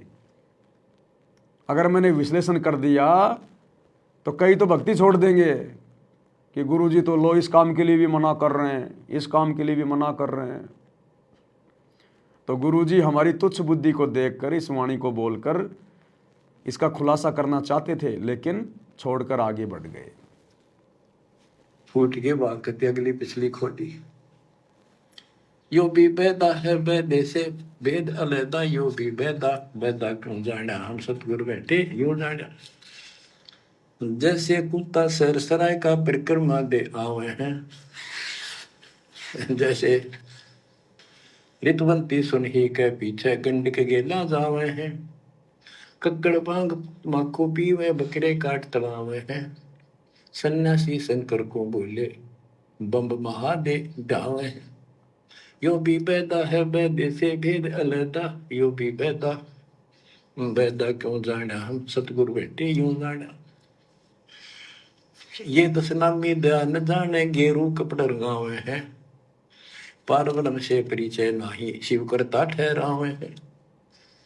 धूम्रपान करे मनमुखी, सुचित आसन लावे हैं, या तब से तीरा जा होई, धुंध धार बह जावे हैं। वह कहते हैं सन्यासी शंकर को बोले भगवान का नाम न छोड़ दिया, और बम्ब महादेव का नारा लावे। आप देखना कावड़ लेनी है, भगवान भी छोड़ दिया, कहता बोले और बम बम बम बम बम, और सारा दिन भोके जाएंगे सन्यासी। वो हालत इन आश्रम में हो रही है। आज के लिए ज्ञान प्रचार छोड़ दिया, गुरुजी का सत्संग सुनना सुनाना, ज्ञान प्रचार करना, ये सब छोड़ दिया। आजकल या तो अपने यूट्यूब चैनल का ज़्यादा से ज़्यादा प्रचार करवाया जा रहा है, सा न्यूज़ चैनल, या फिर भंडारों का ज़्यादा प्रचार किया जा रहा है। जैसे जगत वाले वो शंकर भगवान का वास्तव में नाम क्या है वो छोड़ दिया, बम बम बम बम। ऐसे ही आजकल इन आश्रमों में गुरु जी का ज्ञान गया बाढ़ में, ज्ञान प्रचार गया बाढ़ में। या तो अपने न्यूज चैनल का ज़्यादा से ज़्यादा प्रचार करवाओ दुनिया में भक्तों को मजदूर बना के, या फिर देसी घी का भंडारा, देसी घी का भंडारा दुनिया को आश्रम में बुलाया जा रहा है, जबरदस्ती पकड़ पकड़ के लेके आते हैं। सर आपको भंडारा कैसा लगा, सर आपको यहाँ की व्यवस्था कैसे लगी, क्या करोगे वहाँ की व्यवस्था दिखा के? हैं? अरे सरकार से कोई मेडल प्राप्त करना है क्या, कोई सर्टिफिकेट लेना है क्या तुमने दुनिया से? ये मान बढ़ाई में आता है, मान बढ़ाई में। तो जगत वालों में और संत रामपाल जी के आश्रम से जुड़े भक्तों में फिलहाल कोई अंतर नहीं है। भोके जाएंगे संन्यास दे का नारा लाओ। आप देखना कावड़ लेनी है, भगवान भी छोड़ दिया, कहता बोले और बम बम बम बम बम और सारा दिन भोके जाएंगे। सन्यासी शंकर को भूले बम महादेव धावे हैं, इस बम ने महादेव मान रहे। ये दशनामी दयानी जाने गेरू कपड़े गावे हैं, ये दशनामी दया नाम की चीज मिलकर और गेरुआ कपड़े लाल कपड़े पहनते, पार ब्रह्म से परिचय नहीं, सतपुरुष परमात्मा का इनको ज्ञान नहीं, और शिव को भगवान बताओ, शिव करता ठहरा। यो भी बेदा है बेदे से भेद अलैदा, यो भी बेदा बेदा क्यों जाना, हम सतगुरु बैठे न्यू जाना। तो भाई और बहनों, आज की वीडियो में हम केवल इतना ही लेंगे। छोटी मोटी कोई और सेवा है आज, उसमें थोड़ा सा समय देना है। तो ये विशेष संदेश नंबर 8 का पार्ट नंबर 2 है। कल हम इसमें पार्ट नंबर 3 पे चलेंगे, इसको कंप्लीट करेंगे गुरुदेव के आशीर्वाद से। क्योंकि आज के विशेष संदेश नंबर 8 में जो जगत वाले लोग हैं उनकी शास्त्र विरुद्ध साधनाओं का जिक्र ज़्यादा है। तो आप और हमारे लिए कुछ ऐसा विशेष पॉइंट इसमें है नहीं, इसलिए कल हम इसके तीसरे पार्ट को पूरा करेंगे। और रात्रि 8 बजे जीने की राह पुस्तक के ऊपर जो वीडियो बन रहे हैं उन वीडियो को आप जी अवश्य देखा करें और ज़्यादा से ज़्यादा जगत में शेयर करें, क्योंकि जीने की राह पुस्तक के ऊपर बनने वाली ये वीडियो बहुत ही ज़्यादा विशेष है। तो आज के वीडियो में गुरुदेव भगवान के आशीर्वाद से केवल इतना ही। रात्रि 8 बजे सभी भाई बहन फिर से लाइव जुड़िए जीने की राह पुस्तक के ऊपर चलने वाले लाइव वीडियो में। तब तक गुरुदेव भगवान हम सबको आज्ञा दें, इजाज़त दें, आशीर्वाद दें। बंदी छोड़ सतगुरु रामपाल जी भगवान की जय हो। भाई जो गुरु बचन पे डट गे, कट गे फंद 84 के, कट गे फंद 84 के, कट गे फंद 84 के। भाई जो गुरु बचन पे डट गे, कट गे फंद 84